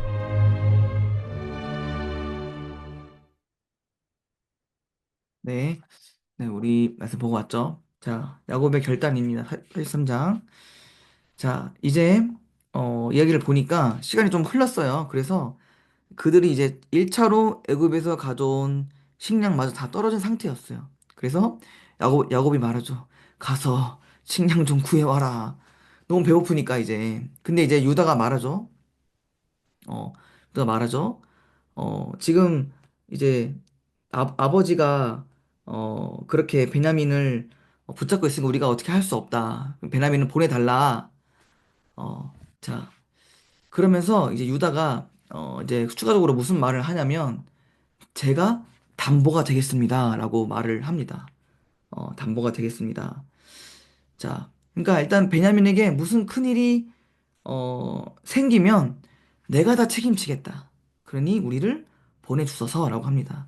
이제 역시 그 예수님의 이제 그런 가문답게 자신을 희생하는 그 십자가의 모습이 좀 보이는 것 같아요. 그죠? 자, 이제 그러자 야곱이 결단합니다. 14절. 내가 자식을 잃으면 이르리로다. 그러니까 그는요, 드디어 그 손에 꽉 쥐고 있던 그 우상, 그 베냐민을 손에서 내려놓기로 결단합니다. 자, 그래서 이제 이것이 결국 그의 가족들이 회복되는 그의 이제 첫 단추가 되죠. 그래서 하나님은 야곱의 가족을 회복시키고 싶으셨어요. 그렇게 하기 위해서는 한 가지 산을 넘어야 했죠. 바로 우상을 내려놓는 것. 자, 그래서 이제 지난주 주일과 사실 비슷한 메시지인데요. 주님도 우리에게 요구하십니다. 손에 쥔 것을 내려놓으라. 너의 욕심을 내려놓으라. 이것이 정말 우리에게 힘든 일이지만 이것을 내려놓을 때 회복이 있고 정말 내려놓을 때 새로운 미래, 새로운 삶이 우리에게 이렇게 주어지는 것 같아요. 자, 이제 그렇게 야곱의 결단으로 베냐민을 데리고 어, 이제 애굽으로 향하게 됩니다. 그래서 이 30절에 보니까 요셉이 베냐민을 보자마자 펑펑 울었다라고 되어 있어요. 펑펑 울었다. 왜 울었을까요? 어, 제 추측으로는 이 베냐민을 통해서 자신의 그 모습이 보였기 때문인 것 같아요. 어, 지금 그때만 해도 요셉이 또 막내로서 괴롭힘을 당했잖아요. 지금의 막내는 또 베냐민이란 말이에요. 그러니까 자신의 모습이 투영되어 보이는 거죠. 그러니까 마치 이 베냐민도 과거의 나처럼 형들에게 괴롭힘을 당하진 않았을까? 라는 그런 마음에 눈물을 흘렸던 것 같아요. 또 그리고 또 같은 어머니의 자식이잖아요. 유일한. 그러니까 또 정도 많고 여러모로 요셉도 베냐민을 참 많이 아꼈던 것 같아요. 자, 그렇게 자, 자, 드디어 이제 요셉의 쇼타임이 시작됩니다. 자, 이 44장 제목은요. 요셉의 시험입니다. 요셉의 시험. 함께 봅시다. 제44장. 요셉이 그의 집 청지기에게 명하여 이르되 양식을 각자의 자루에 운반할 수 있을 만큼 채우고 각자의 돈을 그 자루에 넣고 또 내 잔 곧 은잔을 그 청년의 자루 아기에 넣고 그 양식값 돈도 함께 넣으라. 그가 요셉의 명령대로 하고 아침이 밝을 때 사람들과 그들의 나귀를 보내니라. 그들이 성읍에서 나가 멀리 가기 전에 요셉이 청지기에게 이르되 일어나 그 사람들의 뒤를 따라가서 그들에게 이르기를 너희가 어찌하여 손을 악으로 감느냐. 이것은 내 주인이 가지고 마시며 늘 점치는 데 쓴 것이 아니냐. 너희가 이같이 하니 악하도다 하라. 청지기가 그들에게 따라가서 그대로 말하니 그들이 그에게 대답하되 내 주여, 어찌 이렇게 말씀하시나이까? 당신의 종들이 이런 일은 결단코 아니하나이다. 우리 자루에 있던 돈도 우리가 가나안 땅에서부터 당신에게로 가져왔거든. 우리가 어찌 당신의 주인의 집에서 은금을 도둑질하니까? 당신의 종들 중 누구에게서 발견되든지 그는 죽을 것이오. 우리는 내 주의 종들이 되리이다. 그러면 너희의 말과 같이 하리라. 그것이 누구에게서든지 발견되면 그는 내게 종이 될 것이요 너희는 죄가 없으리라. 그들이 각각 급히 자루를 땅에 내려놓고 자루를 각기 푸니 그가 나이 많은 자에게서부터 시작하여 나이 적은 자에게까지 조사하매 그 잔이 베냐민의 자루에서 발견된지라.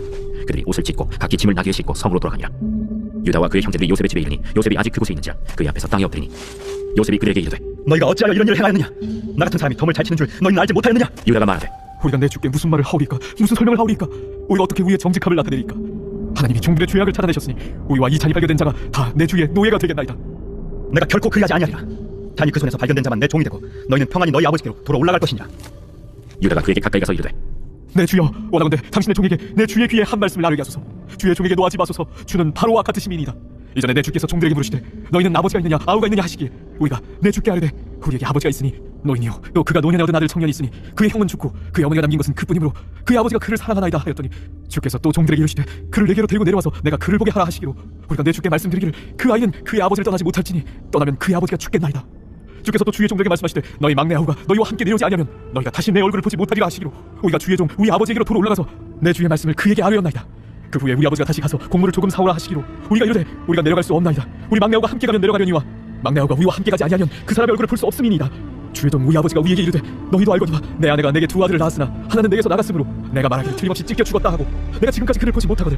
너희가 이 아이도 내게서 데려가려 하니 만일 제 해가 그 몸에 미치면 나의 흰머리를 슬퍼하며 스몰로 내려가게 하리라 하니 아버지의 생명과 아이의 생명이 서로 하나로 묶여 있거늘 이제 내가 주의 종 우리 아버지에게 돌아갈 때에 아이가 우리와 함께 가지 아니하면 아버지가 아이의 없음을 보고 죽으리니 이같이 되면 종들이 주의 종 우리 아버지가 흰머리로 슬퍼하며 스올로 내려가게 함이니이다. 주의 종이 내 아버지에게 아이를 당부하기를 내가 이를 아버지께로 데리고 돌아오지 아니하면 영영이 아버지께 죄짐을 지리다 하였사오니 이제 주의 종으로 그 아이를 대신하여 머물러 있어 내 주의 종이 되게 하시고 그 아이는 그의 형제들과 함께 올려보내소서. 그 아이가 나와 함께 가지 아니하면 내가 어찌 내 아버지에게로 올라갈 수 있으리까? 두렵건대 제 해가 내 아버지에게 미침을 보이다. 네. 자, 요셉의 시험 우리가 한번 또 봅시다.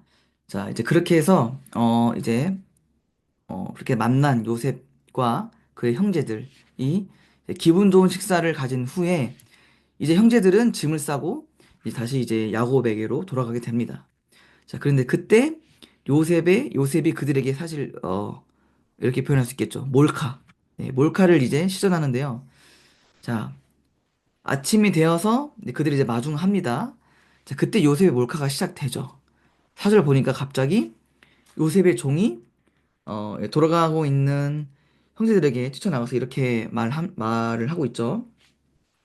사절 보니까 너희가 어찌하여 선으로 악을 갚느냐. 그러면서 이제 베냐민의 자루를 이제 뒤져보더니 곧 그의 자루에서 요셉의 은잔이 나온 겁니다. 자, 이게 대체 어떻게 된 일일까? 알고 보면 이건 다 요셉의 작전이었죠. 그러니까 몰래 베냐민의 자루 속에 자신의 은잔을 넣도록 한 겁니다. 자, 그래서 이런 일로 인해서 다시 그들이 요셉의 집으로 다 돌아오게 돼요. 자, 이제 요셉은 이들을 책망합니다. 나는 너희들에게 선을 베풀었는데 너는 어떻게 나한테 이렇게 할 수 있느냐? 그러면서 한 가지의 제안을 하죠. 바로 자루에 은이 있던 베냐민은 나의 종이 될 것이고 나머지는 다 집으로 돌아가라. 자, 이것이 바로 요셉의 시험이었어요. 자, 왜 이런 말을 했을까? 이거는 형제들을 어떻게 보면 좀 유혹하는 거라고 할 수 있을까요? 자, 이런 상황이면 형제들은 이렇게 생각할 수 있죠. 그러면 우리는 그냥 다 이렇게 우리에겐 책임이 없는 거네. 그래, 베냐민이 훔친 거니까 베냐민만 책임지면 되지 뭐. 그럼 우리는 그냥 집에 돌아갈 수 있는 거네. 자, 그래서 형들은 그렇게 집에 돌아갈 수 있는 거예요. 마치 과거에 막내였던 요셉에게 차갑게 대했던 것처럼 지금의 막내인 이 베냐민을 손절하고 떠나면 되는 상황인 거예요. 자, 이런 과거와 비슷한 상황이 지금 그들에게 펼쳐졌어요. 자, 그러면은 형제들의 선택은 과연 무엇일까? 자, 결과를 보니까 그들은 이제 과거와 달랐어요.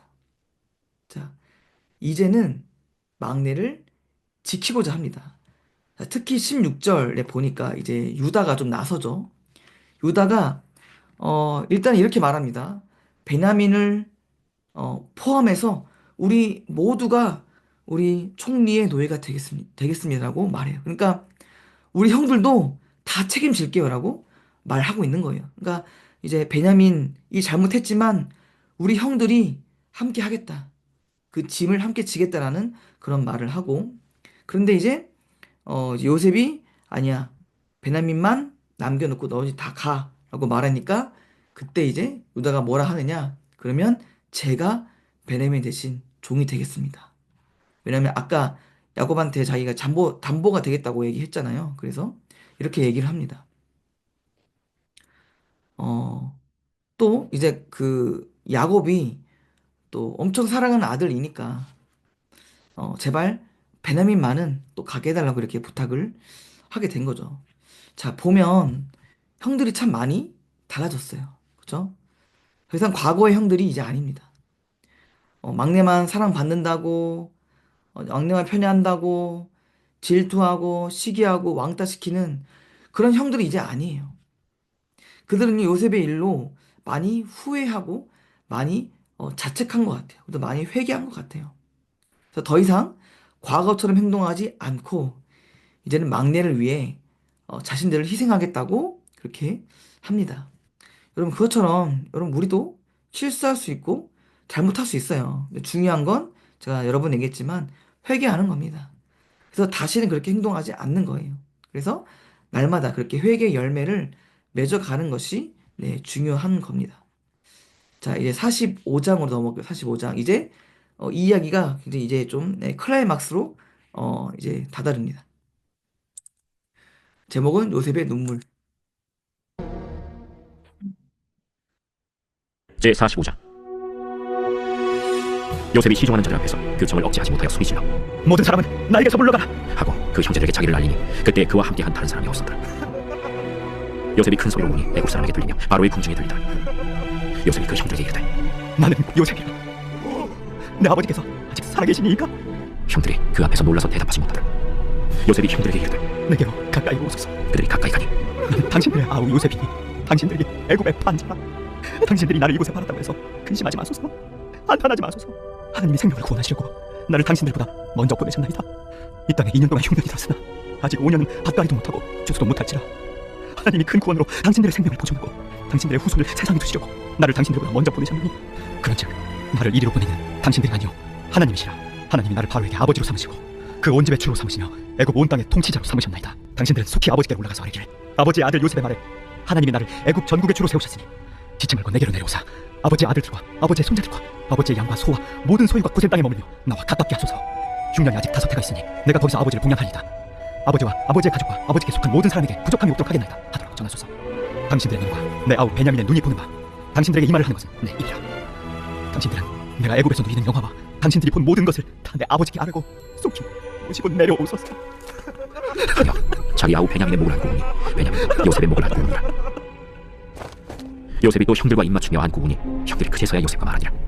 요셉의 형들이 왔다는 소문이 바로의 궁에 들리매 바로와 그의 신하들이 기뻐하고 바로는 요셉에게 이르되 내 형들에게 명령하기를 너희는 이렇게 하여 너희 양식을 싣고 가서 가나안 땅에 이르거든 너희 아버지와 너희 가족을 이끌고 내게로 오라. 내가 너희에게 애굽의 좋은 땅을 주리니 너희가 나의 기름진 것을 먹으리라. 이제 명령을 받았으니 이렇게 하라. 너희는 애굽 땅에서 수레를 가져다가 너희 자녀와 아내를 태우고 너희 아버지를 모셔오라. 또 너희의 기를 아끼지 말라. 온 애굽 땅의 좋은 것이 너희 것임이니라. 이스라엘의 아들들이 그대로 할세. 요셉이 바로의 명령대로 그들에게 수레를 주고 길양식을 주며 또 그들에게 다 각기 옷 한 벌씩을 주되 베냐민에게는 은 300과 옷 5벌을 주고 그가 또 이와 같이 그 아버지에게 보내되 수납이 10필에 애굽의 아름다운 물품을 실리고 암낙이 10필에는 아버지에게 길에서 들을 곡식과 떡과 양식을 실리고 이에 형들을 돌려보내며 그들에게 이르되 당신들은 길에서 다투지 말라. 그들이 애굽에서 올라와 가나안 땅으로 들어가서 아버지 야곱에게 이르러 알리어 이르되 요셉이 지금까지 살아있어 애굽 땅 총리가 되었도이다. 야곱이 그들의 말을 믿지 못하여 어리둥절하더니 그들이 또 요셉이 자기들에게 부탁한 모든 말로 그에게 말하매 그들의 아버지 야곱은 요셉이 자기를 태우려고 보낸 수레를 보고서야 기운이 솟아난지라. 이스라엘이 이르되 조카노다. 내 아들 요셉이 지금까지 살아있으니 내가 죽기 전에 가서 그를 보리라. 네. 자, 좀 감동적인 그런 장이라고 할 수 있겠는데, 자, 먼저, 요셉이 또 얼마나 감동을 받았을까요? 자, 요셉이 눈물을 흘립니다. 눈물을 흘리는 이유는 뭘까요? 일단 달라진 형들이 좀 많이, 기특하기도 해서 또 눈물 흘릴 수 있고, 또 이제 정말 그런 안도감이 있었을 것 같아요. 아, 이제 정말 형들을 용서할 수 있겠구나. 라는 그런 마음의 안도감. 이제 그래서 이제 2절에 보니까 요셉이 아주 펑펑 울죠. 요셉이 큰 소리로 우니. 자, 이제 그러면서 이제 요셉이 커밍아웃을 합니다. 사실 저는 요셉이라고. 자, 그 형들의 반응은 뭐였습니까? 벙쪄요. 벙찐 걸 떠나서 굳어요. 완전 굳어요. 자, 왜냐하면 요셉이라면 사실 큰일 난 거잖아요. 정말 또 총리잖아요. 그러면 우린 다 죽었다. 우린 다 끝났다. 라고 생각해서 되게 굳었던 것 같아요. 근데 그러면서 이제 그런 이제 그런 형들의 마음을 알았는지 요셉은 즉시 형들을 안심시킵니다. 이제 5절에 보니까 뭐라 되어 있습니까? 근심하지 마소서. 과거의 잘못 때문에 너무 걱정하지 마세요라고 하면서 그렇게 말하고 또 이제 그 다음 한 말이 아주 명언인데요. 뭐라고 합니까? 하나님이 생명을 구원하시려고 나를 당신들보다 먼저 보내셨나이다. 자, 이것이 이제 요셉의 고백이에요. 그리고 이것이 정말 형들을 용서할 수 있게 된 요셉의 그런 신앙이라고 할 수 있는데요. 자, 이것을 좀 쉽게 말해보자면 바로 이겁니다. 요셉의 럭키비키. 네, 여러분 럭키비키 아시죠? 자, 요셉은 이렇게 생각하는 거예요.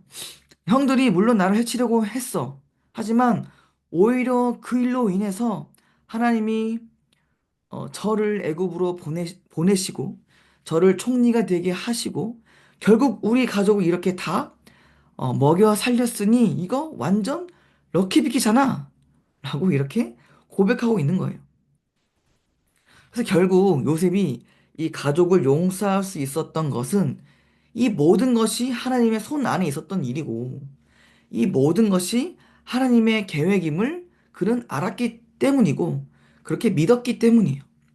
자, 즉 그는 하나님의 시선으로 바라보았기 때문에 용서할 수 있었던 것이죠. 하나님의 시선으로. 여러분 그래도 여러분 그래서 우리 여러분들의 그런 가족이나 또 여러분들에게 또 그런 가족의 어떤 그런 트러블이나 그런 것들을 그런 하나님의 시각으로 우리가 또 바라볼 때 우리가 또 인내할 수 있고 또 하나님의 시각으로 바라볼 때 우리가 이렇게 또 용서할 수 있는 것 같아요. 자, 우리 이제 그 다음 장 우리 보도록 하겠습니다. 그 다음 장은 요셉과 야곱 네, 상봉입니다. 제46장. 이스라엘이 모든 소유를 이끌고 떠나 브엘세바에 이르러 그의 아버지 이삭의 하나님께 희생 제사를 드리니 그 밤에 하나님이 이상 중에 이스라엘에게 나타나 이르시되 야곱아, 야곱아, 내가 여기 있나이다. 나는 하나님이라. 네 아버지의 하나님이 애굽으로 내려가기를 두려워하지 말라. 내가 거기서 너로 큰 민족을 이루게 하리라. 내가 너와 함께 애굽으로 내려가겠고 반드시 너를 인도하여 다시 올라올 것이며 요셉이 그의 손으로 내 눈을 감기리라. 야곱이 브엘세바에서 떠날새 이스라엘의 아들들이 바로가 그를 태우려고 보낸 수레에 자기들의 아버지 야곱과 자기들의 처자들을 태우고 그들의 가축과 가나안 땅에서 얻은 재물을 이끌었으며 야곱과 그의 자손들이 다 함께 애굽으로 갔더라. 이와 같이 야곱이 그 아들들과 손자들과 딸들과 손녀들 곧 그의 모든 자손을 데리고 애굽으로 갔더라. 애굽으로 내려간 이스라엘 가족의 이름은 이러하니라. 야곱과 그의 아들들 곧 야곱의 맏아들 르우벤과 르우벤의 아들 한옥과 발루와 헤스론과 갈미요. 시몬의 아들은 여무엘과 야민과 오핫과 야긴과 스할과 가나안 여인의 아들 사울이요. 레위의 아들은 게르손과 그핫과 무랄이요. 유다의 아들 곧 엘과 오난과 셀라와 베레스와 세라니. 엘과 오난은 가나안 땅에서 죽었고 베레스의 아들은 헤스론과 하물이요. 이사갈의 아들은 돌라와 부아와 욕과 시므론이요. 스불론의 아들은 셋과 엘론과 얄루엘이니 이들은 레아가 바다남에서 야곱에게 난 자손들이라. 그 딸 디나를 합하여 남자와 여자가 33명이며 가세의 아들은 시변과 학기와 순이와 에스본과 에리와 아로디와 아렐리요. 아셀의 아들은 임나와 이스와와 이스위와 브리아와 그들의 누이 세라며 또 브리아의 아들은 헤벨과 말기엘이니 이들은 라반이 그의 딸 레아에게 준 실바가 야곱에게 낳은 자손들이니 모두 16명이라. 야곱의 아내 라헬의 아들 곧 요셉과 베냐민이며 애굽 땅에서 온의 제사장 보디베라의 딸 아스낫이 요셉에게 낳은 문하세와 에브라임이며 베냐민의 아들 곧 벨라와 베겔과 아스벨과 게라와 나만과 에히와 로스와 묵빈과 훗빈과 아르시니 이들은 라헬이 야곱에게 낳은 자손들이니 모두 14명이며 단의 아들 후심이며 납달리의 아들 곧 야셀과 구니와 예셀과 실렘이라. 이들은 라반이 그의 딸 라헬에게 준 빌하가 야곱에게 낳은 자손들이니 모두 7명이라. 야곱과 함께 애굽에 들어간 자는 야곱의 며느리들 외에 66명이니 이는 다 야곱의 몸에서 태어난 자이며 애굽에서 요셉이 낳은 아들은 2명이니 야곱의 집 사람으로 애굽에 이른 자가 모두 70명이었더라. 야곱이 유다를 요셉에게 미리 보내어 자기를 고센으로 인도하게 하고 다 고센 땅에 이르니 요셉이 그의 수레를 갖추고 고센으로 올라가서 그의 아버지 이스라엘을 맞으며 그에게 보이고 그의 목을 어긋맞춰 안고 얼마 동안 울매. 이스라엘이 요셉에게 이르되 내가 지금까지 살았고 내가 내 얼굴을 보았으니 지금 죽어도 죽겠다. 요셉이 그의 형들과 아버지의 가족에게 이르되 내가 올라가서 바로에게 아뢰어 이르기를 가나안 땅에 있던 내 형들과 내 아버지의 가족이 내게로 왔는데 그들은 목자들이라 목축하는 사람들이므로 그들의 양과 소와 모든 소유를 이끌고 왔나이다 하리니 바로가 당신들을 불러서 너희의 직업이 무엇이냐 묻거든 당신들은 이르기를 주의 종들은 어렸을 때부터 지금까지 목축하는 자들이온데 우리와 우리 손주가 다 그러하니이다 하소서. 애굽 사람은 다 목축을 가증히 여기나니 당신들이 고센 땅에 살게 되리이다. 네, 46장 우리가 보고 왔는데요. 자, 이제 이 소식을 들은 야곱의 반응은 어떠했을까요? 자, 성경에 보면 사실 처음에는 야곱이 몰카인 줄 알았을 것 같아요. 뭐 장난치지 마. 어, 자, 왜냐면 그 정도로 황당한 이야기니까. 자, 그런데 진짜 이제 사실을 깨닫고 너무 기쁜 나머지 서둘러 요셉을 만나러 갑니다. 자, 그런데 그냥 가는 게 아니고 이제 이주할 준비를 해요. 왜냐면 사실 요셉이 이제 기근이 너무 심하니까 우리 쪽으로 오세요. 우리 애굽 쪽으로 오세요. 라고 하면서 이제 네, 이주를 요청을 했습니다. 그래서 이제 야곱의 가족들은 다 짐을 싸고 서둘러 올라갈 준비를 합니다. 자, 그렇게 이제 이사를 하는데 성경이 갑자기 뭐 어떤 이야기로 갑니까? 갑자기 인원 파악을 하죠. 인원 파악. 그래서 27절에 보니까 결국 현재 야곱의 가족이 몇 명인가? 27명. 27명 아닌가? 네, 죄송합니다. 70명. 네, 70명이라고 네, 말해주고 있죠. 자, 그러면 이걸 굳이 왜 넣었을까? 왜 굳이 70명이라는 걸 넣었을까? 자, 왜냐면 애굽으로 올라간 것은 하나님의 약속 중에서 이 자손에 대한 약속을 이루시기 위해서 올라가라고 하신 것이기 때문이에요. 그래서 그들이 70명으로 올라갑니다. 그렇게 올라간 그들이 출애굽할 때는 얼마나 늘어났는지를 확실하게 보여주기 위해서 이렇게 상세하게 적어놓은 거예요. 자, 그래서 나중에 민수기를 보면 이렇게 이제 70명으로 시작한 이스라엘이 출애굽할 때는 몇 명인가를 파악하는데요. 무려 남자만 60만 명이에요. 그렇다면 이제 여자와 뭐 아이, 노인 다 포함하면 거의 200만 명 이상이라고 우리가 추측할 수가 있는 거예요. 그러니까 70명에서 200만 명으로 인원이 불어나게 된 겁니다. 자, 그들이 이렇게 불어나게 된 이유는 뭘까? 왜냐면 이들이 고센 땅으로 들어가기 때문이에요. 고센 땅. 28절에 보니까 요셉이 고센 땅을 미리 준비해 놨던 것을 볼 수 있어요. 자, 그럼 고센 땅은 어떤 곳인가? 자, 고센 땅은 여기 보면은 이쪽이 이제 가나안이고 이쪽이 이제 애굽인데 이제 애굽 중에서도 가장 가나안과 가까운 곳이에요. 그러니까 거의 애굽 얘 끝자락, 애굽의 끝자락입니다. 왜 요셉이 왜 이런 고센 땅을 골랐냐? 자, 끝자락이니까 나중에 출애굽할 때 참 좋아요. 그쵸? 만약에 애굽의 중심지였으면 출애굽할 때 엄청 힘들어요. 그런데 끝자락이니까 더 빠르게 나갈 수 있어요. 어, 요셉은 출애굽까지 다 알고 있었던 것 같아요. 그래서 출애굽까지 미리 좀 다 준비했던 것 같아요. 왜냐면 이제 증조 할아버지인 그 아브라함에게 하나님이 출애굽 비스무리한 말씀을 하셨거든요. 그래서 아마 야곱을 통해서 어렸을 적에 그런 내용을 아마 들었을 것 같아요. 그래서 이 출애굽을 이미 알고 있었던 것 같고, 자, 그 다음에 고센 땅은 기름진 곳이에요. 기름진 곳이라는 말은 그만큼 이제 생육과 번성이 잘 되는 그런 곳이다. 잘 먹어야 사람들이 마음껏 아이를 낳을 수 있잖아요. 그래서 자손이 증식되기에 너무나도 적합한 곳이 바로 이 고센 땅. 이 고센 땅을 요셉이 그래서 이렇게 준비한 겁니다. 자, 그래서 하나님은 이 요셉을 통해서 이 자손에 대한 그 약속을 완벽하게 성취하는 것을 우리가 볼 수 있는 거예요. 자, 이제 47장. 자, 야곱의 마지막 부탁입니다. 이제 거의 마무리해 가는 그런 네, 시점입니다. 그럼 좀만 더 힘내주세요. 제 47장. 요셉이 바로에게 가서 구하여 이르되 내 아버지와 내 형들과 그들의 양과 소와 모든 소유가 가나안 땅에서 와서 고센 땅에 있나이다. 그의 형들 중 5명을 택하여 바로에게 보이니 바로가 요셉의 형들에게 묻되 너희 생업이 무엇이냐? 종들은 목자이오되 우리와 선조가 다 그러하니이다. 가나안 땅에 기근이 심하여 종들의 양들을 칠 곳이 없기로 종들이 이곳에 거주하고자 왔사오니 원하건대 종들로 고센 땅에 살게 하소서. 내 아버지와 형들이 내게 왔은즉 애굽 땅이 내 앞에 있으니 땅의 좋은 곳에 내 아버지와 내 형들이 거주하게 하세. 그들이 고센 땅에 거주하고 그들 중에 능력 있는 자가 있거든 그들로 내 가축을 관리하게 하라. 요셉이 자기 아버지 야곱을 인도하여 바로 앞에 서게 하니 야곱이 바로에게 축복하며 바로가 야곱에게 묻되 내 나이가 얼마냐? 내 나그네 길의 세월이 130년이니이다. 내 나이가 얼마 못되니 우리 조상인 나그네 길에 연조에 미치지 못하나 험악한 세월을 보내었나이다.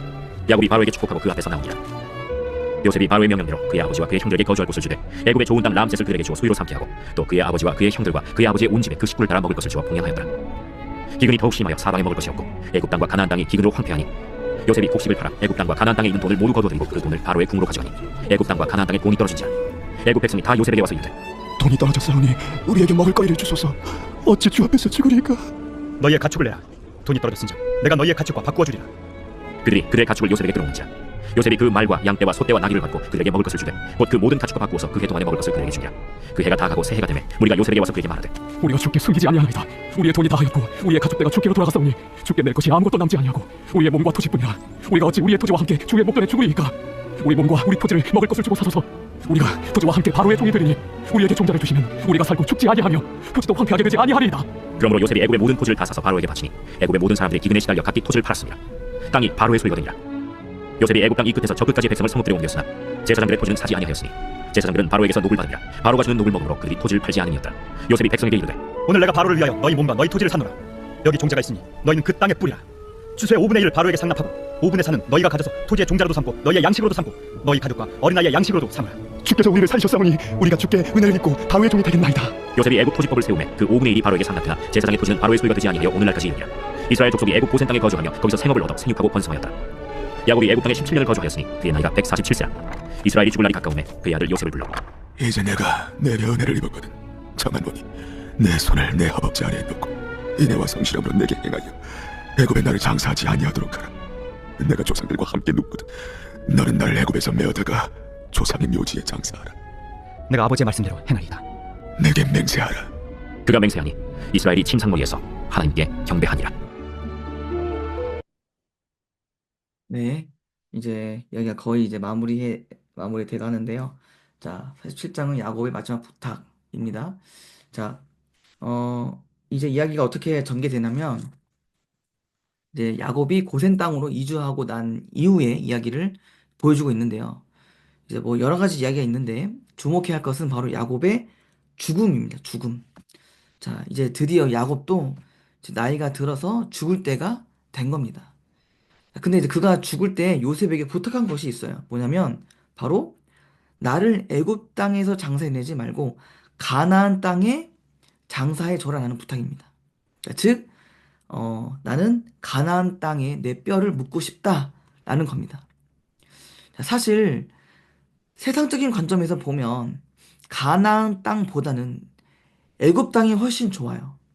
그러니까 애굽 땅에 묻히는 것이 조금 더 영광스럽습니다. 자, 그러나 그가 이 좋은 땅에 있으면서도 굳이 저 먼 가나안까지 가서 나를 묻어달라라고 하는 이유는 뭘까요? 바로 약속 때문이죠, 약속. 자, 약속의 땅 때문이에요. 자, 그러니까 야곱은 이런 생각이에요. 지금은 내가 비록 기근으로 인해서 여기에 살고 있지만 내가 결국 있어야 할 곳은 바로 약속의 땅 가나안이다.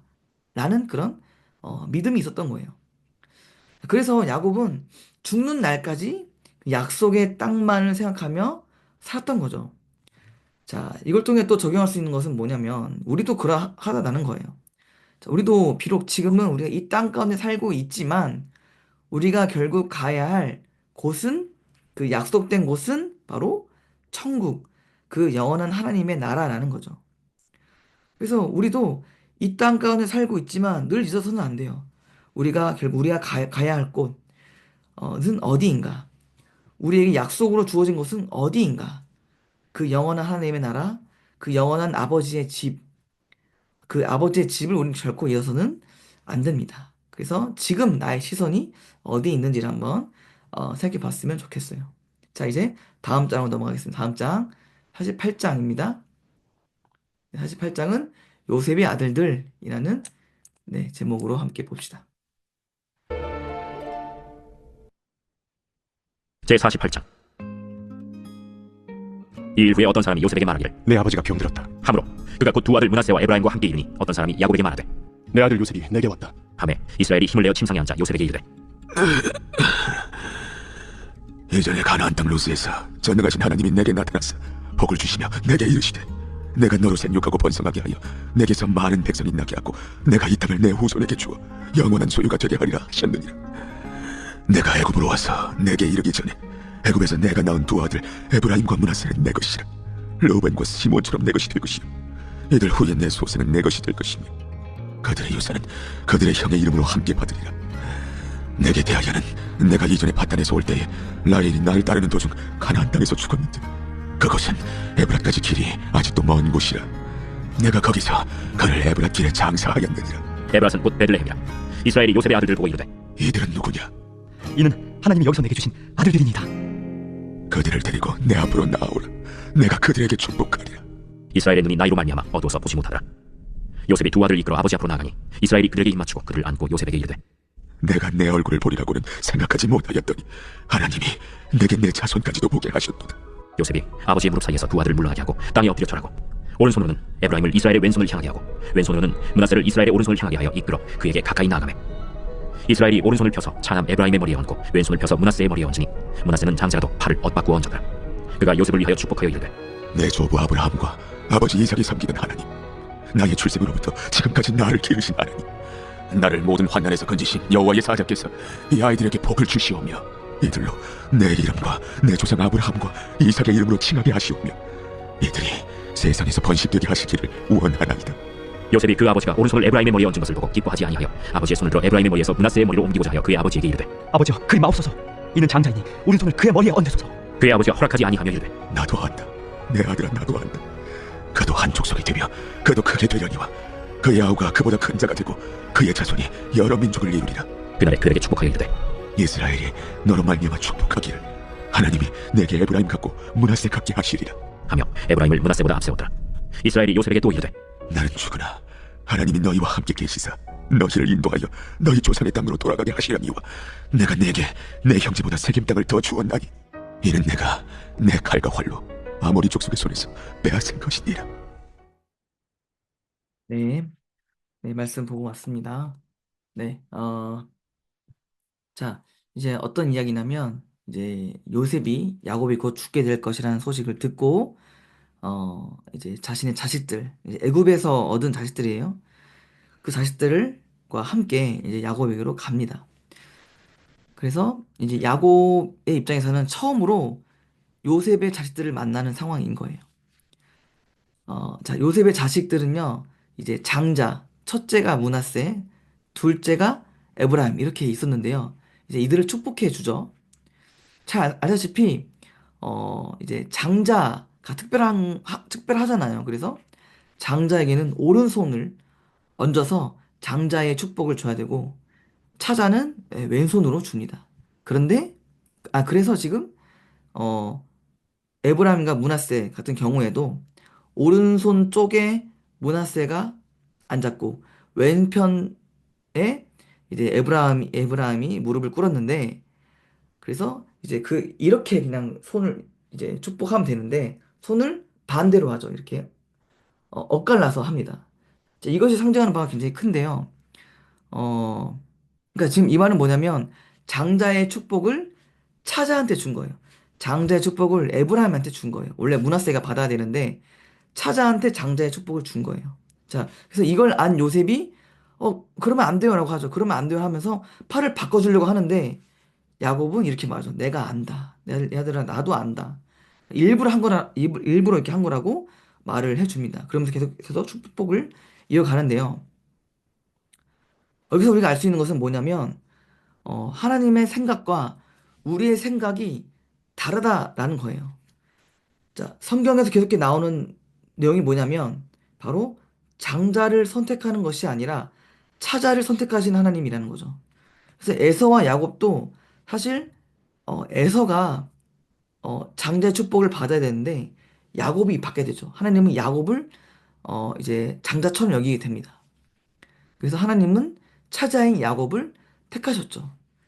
그래서 마찬가지로 야곱은 알았습니다. 하나님은 지금 므낫세와 에브라임 중 에브라임을 선택했다라는 것을 알고 있었어요. 그래서 이렇게 팔을 엇갈려서 한 겁니다.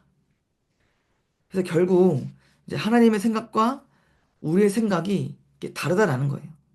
우리의 생각으로는 그리고 세상의 질서로는 당연히 장자가 축복을 받고 당연히 장자가 택함을 받아야 하지만 하나님의 생각은 달라서 이제 에브라임에게 축복이 간 거죠. 그래서 야곱은 요셉에게 이것을 가르쳐주고 싶었던 것 같아요. 하나님의 생각과 우리의 생각이 다르다라는 것을. 그래서 순종하기를 되게 원했던 것 같아요. 그래서 좀 이렇게 얘기했을 것 같아요. 나는 이것에 순종하지 않아서 나는 몇 년 동안을 방황했어. 나는 어, 나는 하나님이 이 차자인 나를 선택했다라는 것을 나는 믿지 못해서 나는 내가 스스로 장자권을 빼앗으려 하다가 내가 큰 어려움을 당했어. 그러니 너도 순종하렴. 그래서 이것을 좀 이렇게 말해주고 싶었던 것 같아요. 그래서 이렇게 요셉을 향해서 우리의 생각과 다르게 차자를 선택하시는 그 하나님을 경외하고 그분께 순종할 것을 지금 이제 말하고 있는 겁니다. 자, 그래서 시편 55편에 이런 말씀이 있어요.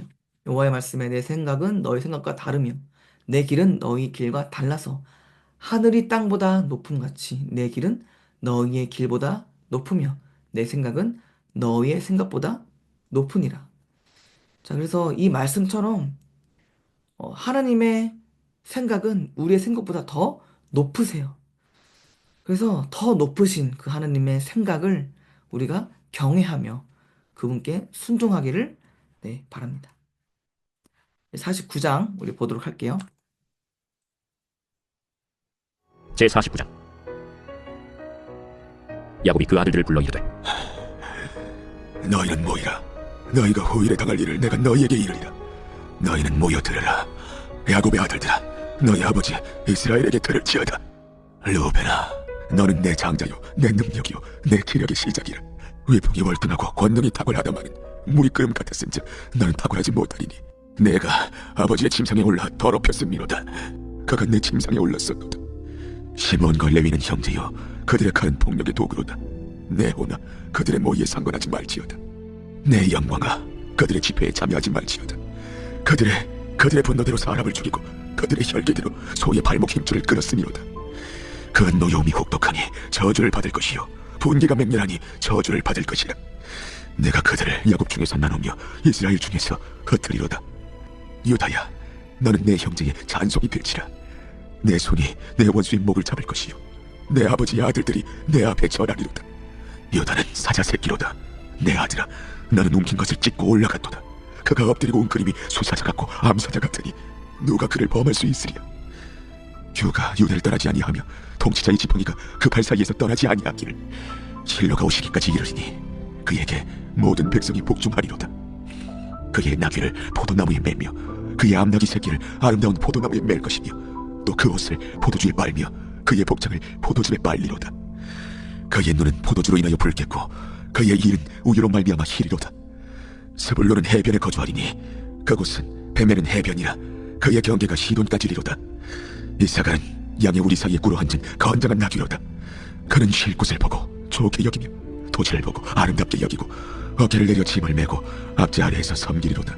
다는 이스라엘의 한 지파같이 그의 백성을 심판하리로다. 다는 길섭의 뱀이요 새끼의 독사로다. 말굽을 물어서 그 단자를 뒤로 떨어지게 하리로다. 여호와여, 나는 주의 구원을 기다리나이다. 갓은 군대의 추격을 받으나 도리어 그 뒤를 추격하리로다. 아셀에게서 나는 먹을 것은 기름진 것이라 그가 왕의 수라상을 차리리로다. 납달리는 노인 남사슴이라 아름다운 소리를 바라는도다. 요셉은 무성한 가지 곧 샘 곁에 무성한 가지라 그 가지가 담을 넘었도다. 활 쏘는 자가 그를 학대하며 적개심을 가지고 그를 쏘았으나 요셉의 활은 도리어 굳세며 그의 팔은 힘이 있으니 이는 야곱의 전남자 이스라엘의 반석인 목자의 손을 힘입음이라. 내 아버지의 하나님께로 말미암나니 그가 너를 도우실 것이요 전능자로 말미암나니 그가 내게 복을 주실 것이라. 위로 하늘의 복과 아래로 깊은 샘의 복과 젖먹이의 복과 태의 복이리로다. 내 아버지의 축복이 내 선조의 축복보다 나았어. 영원한 산이 한없음같이 이 축복이 요셉의 머리로 돌아오며 그 형제 중 뛰어난 자의 정수리로 돌아오리로다. 베냐민은 물어뜯는 일이라 아침에는 빼앗은 것을 먹고 저녁에는 움킨 것을 나누리로다. 이는 이스라엘의 12지파라. 이와 같이 그들의 아버지가 그들에게 말하고 그들에게 축복하였으니 곧 그들 각 사람의 분량대로 축복하였더라. 그가 그들에게 명하여 이르되 내가 내 조상들에게로 돌아가리니 나를 햇사람 에브론의 밭에 있는 굴에 우리 선조와 함께 장사하라. 이 굴은 가나안 땅 마므네 앞 막벨라 밭에 있는 것이라. 아브라함이 햇사람 에브론에게서 밭과 함께 사서 그의 매장지를 삼았으므로 아브라함과 그의 아내 사라가 거기 장사되었고 이삭과 그의 아내 리브가도 거기 장사되었으니 나도 레아를 그곳에 장사하였노라. 이 밭과 거기 있는 굴은 햇사람에게서 산 것이니라. 야곱이 아들에게 명하기를 마치고 그 발을 침상에 모으고 숨을 거두니 그의 백성에게로 돌아갔더라.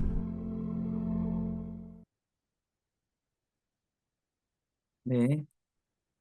야곱의 그런 이제 마지막 모습을 우리가 함께 좀 봤는데요. 자, 야곱이 이제 임종 직전의 상황입니다. 12아들들을 다 모아요. 그러면서 한 명 한 명씩 축복을 해주는 그런 장면이 볼 수 있죠. 근데 이 축복을 보면 재밌는 것은 12아들마다 다 내용이 다르다라는 거예요. 그리고 분량도 다 달라요. 자, 그래서 유다와 요셉 같은 경우에는 보면은 이 칭찬의 일색입니다. 그리고 축복의 그런 내용도 엄청 더 많아요. 그래서 뭐 우리 유다 같은 경우에는 또 이제 예수님의 가문이잖아요. 그러니까 뭐 사자 새끼로다 그런 말을 하고 규가 유다를 떠나지 아니하며 통치자의 지팡이가 모든 백성이 복종하리로다. 그죠? 어마어마한 그런 축복을 해주고 있죠. 자, 그리고 또 요셉을 보면 또 요셉이 굉장히 또 네, 주목받은 인물이잖아요. 그러니까 축복도 굉장히 많은데요. 무성한 가지, 곧 샘 곁에 무성한 가지라. 그 가지가 담을 넘었도다. 뭐 이런 거 그리고 여튼 또 복을 엄청나게 많이 줍니다. 자, 근데 저는 이제 이 내용을 보면서 유다와 요셉 외에 그 이제 외에 그 형들은 그러면 형들은 뭐 쩔인가? 약간 그 생각이 들 정도로 네, 마음이 좀 아프죠. 그러면 하나님은 유다와 요셉만 사랑하고 나머지 형들은 그러면 안 사랑한가? 자, 그 마찬가지로 우리도 사실 마찬가지죠. 우리도 과연 우리가 유다와 요셉만큼의 사람일까?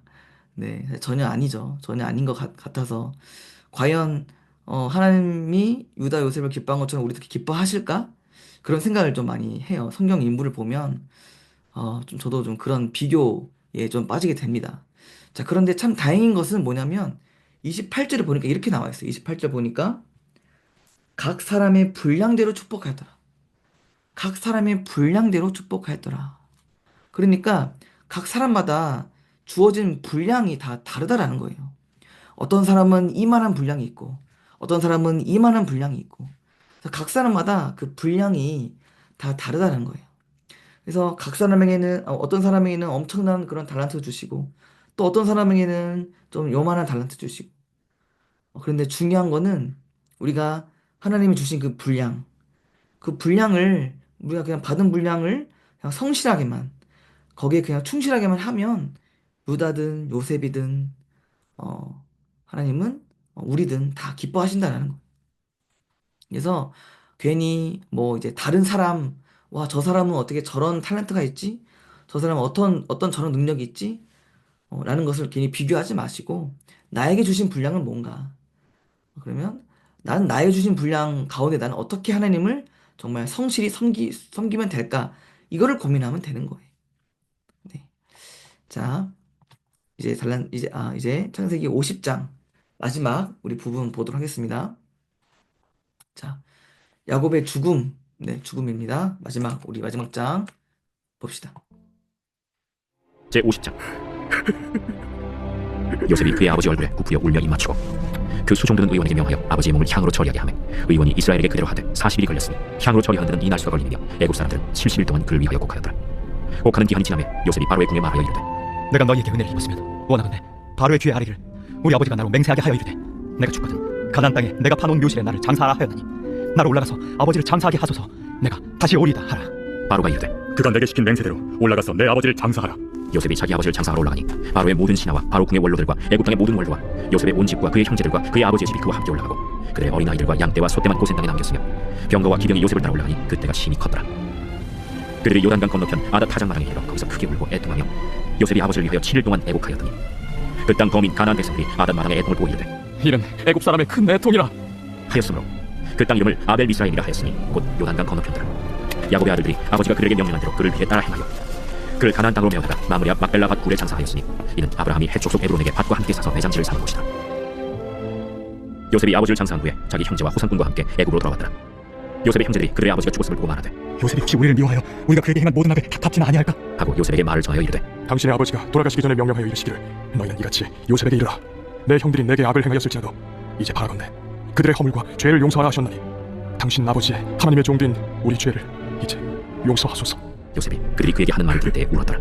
그의 형들이 또 친히 와서 요셉의 앞에 엎드려 이르되 우리는 당신의 종들이니이다. 두려워하지 마소서 내가 하나님을 대신하리까. 당신들은 나를 해하려 하였으나 하나님은 그것을 선으로 바꾸사 오늘과 같이 많은 백성의 생명을 구원하게 하시려 하셨나니 당신들은 두려워하지 마소서. 내가 당신들과 당신들의 자녀를 기르리이다 하고 그를 간곡한 말로 위로하였더라.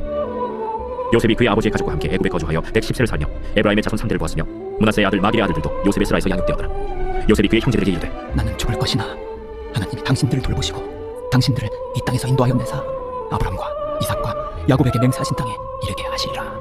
요셉이 또 이스라엘 자손에게 맹세시켜 이르기를 하나님이 반드시 당신들을 돌보시리니 당신들은 여기서 내 해골을 메고 올라가겠다 하라. 요셉이 110세에 죽음에 그들이 그의 몸에 향재료를 넣고 애굽에서 입관하였더라. 네, 우리 마지막 장 봤습니다. 자, 이제 이야기가 뭐냐면 야곱이 이제 죽은 이야기예요. 근데 이제 야곱의 유언이 있었죠. 자기가 죽으면 약속의 땅 가나안에 물어달라. 그래서 그 약속을 이루기 위해서 요셉이 이제 나섭니다. 그래서 이제 바로에게 가서 사정을 다 말하고 이제 바로 흔쾌히 허락을 해주죠. 그래서 이제 모든 가족들이 가나안 땅으로 향하고 이제 막벨라 굴이라는 곳으로 가요. 거기가 어디냐면 바로 아브라함, 사라, 이삭, 리브가, 라헬 등 모든 아브라함의 그런 자손들이 묻혀 있는 그런 곳이죠.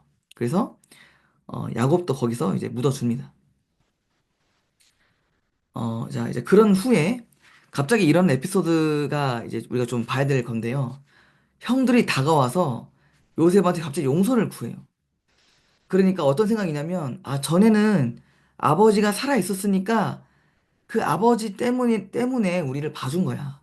이제 아버지 죽었으니까 이제 요셉이 우리에게 복수할 거야. 그런 생각을 가지고 있었던 것이죠. 자, 그래서 이제 요셉에게 찾아가서 갑자기 죽은 그 야곱의 말을 전합니다. 16, 17절을 보면 이제 막 말을 하죠. 과거에 그런 이제 야곱이 이렇게 말했다고 합니다. 내 형들이 내게 악을 행했을지라도 이제는 용서하라. 네, 이런 말을 해요. 이 말이 진짜 야곱이 한 말인지 아니면 그들이 지어낸 말인지는 확실치는 않습니다. 그러나 확실한 것은 그들이 여전히 죄책감에 빠져 있고 여전히 보복에 대한 두려움을 가지고 있었다는 것을 우리가 알 수 있는 거죠. 자, 그럼 이때 요셉의 반응은 뭘까? 우는 겁니다. 왜 울까요? 너무 불쌍해서. 형들이 너무 가여워서. 그러니까 요셉은 진짜 용서를 했거든요.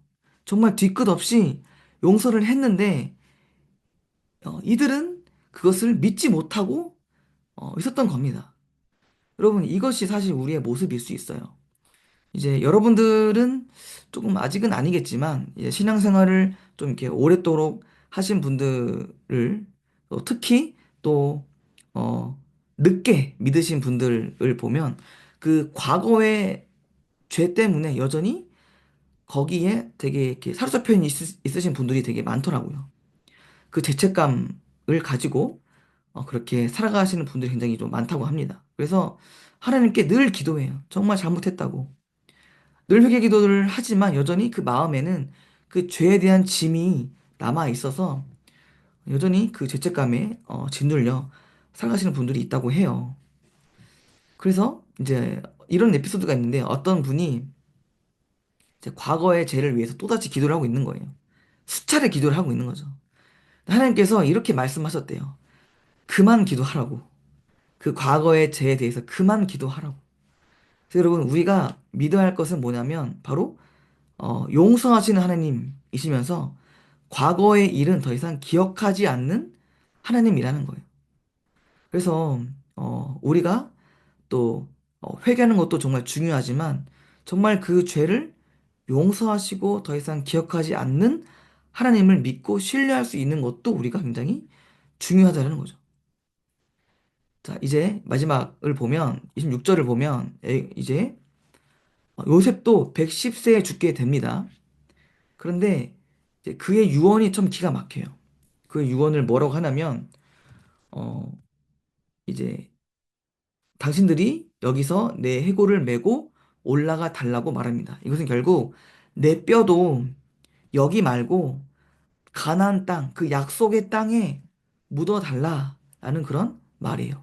결국 요셉 또한 약속의 땅을 소망하고 있었다라는 것을 의미합니다. 그래서 그가 이제 애굽에서 총리로서 아무리 그 화려한 영광을 누렸어도 그의 마음은 언제나 약속의 땅을 향하고 있었다는 것을 볼 수 있어요. 다시 한번 말하지만 결국 우리가 가야 할 것은 천국임을 소망하면서 천국 소망으로 또 하루하루를 살아내기를 주님의 이름으로 축복합니다. 네.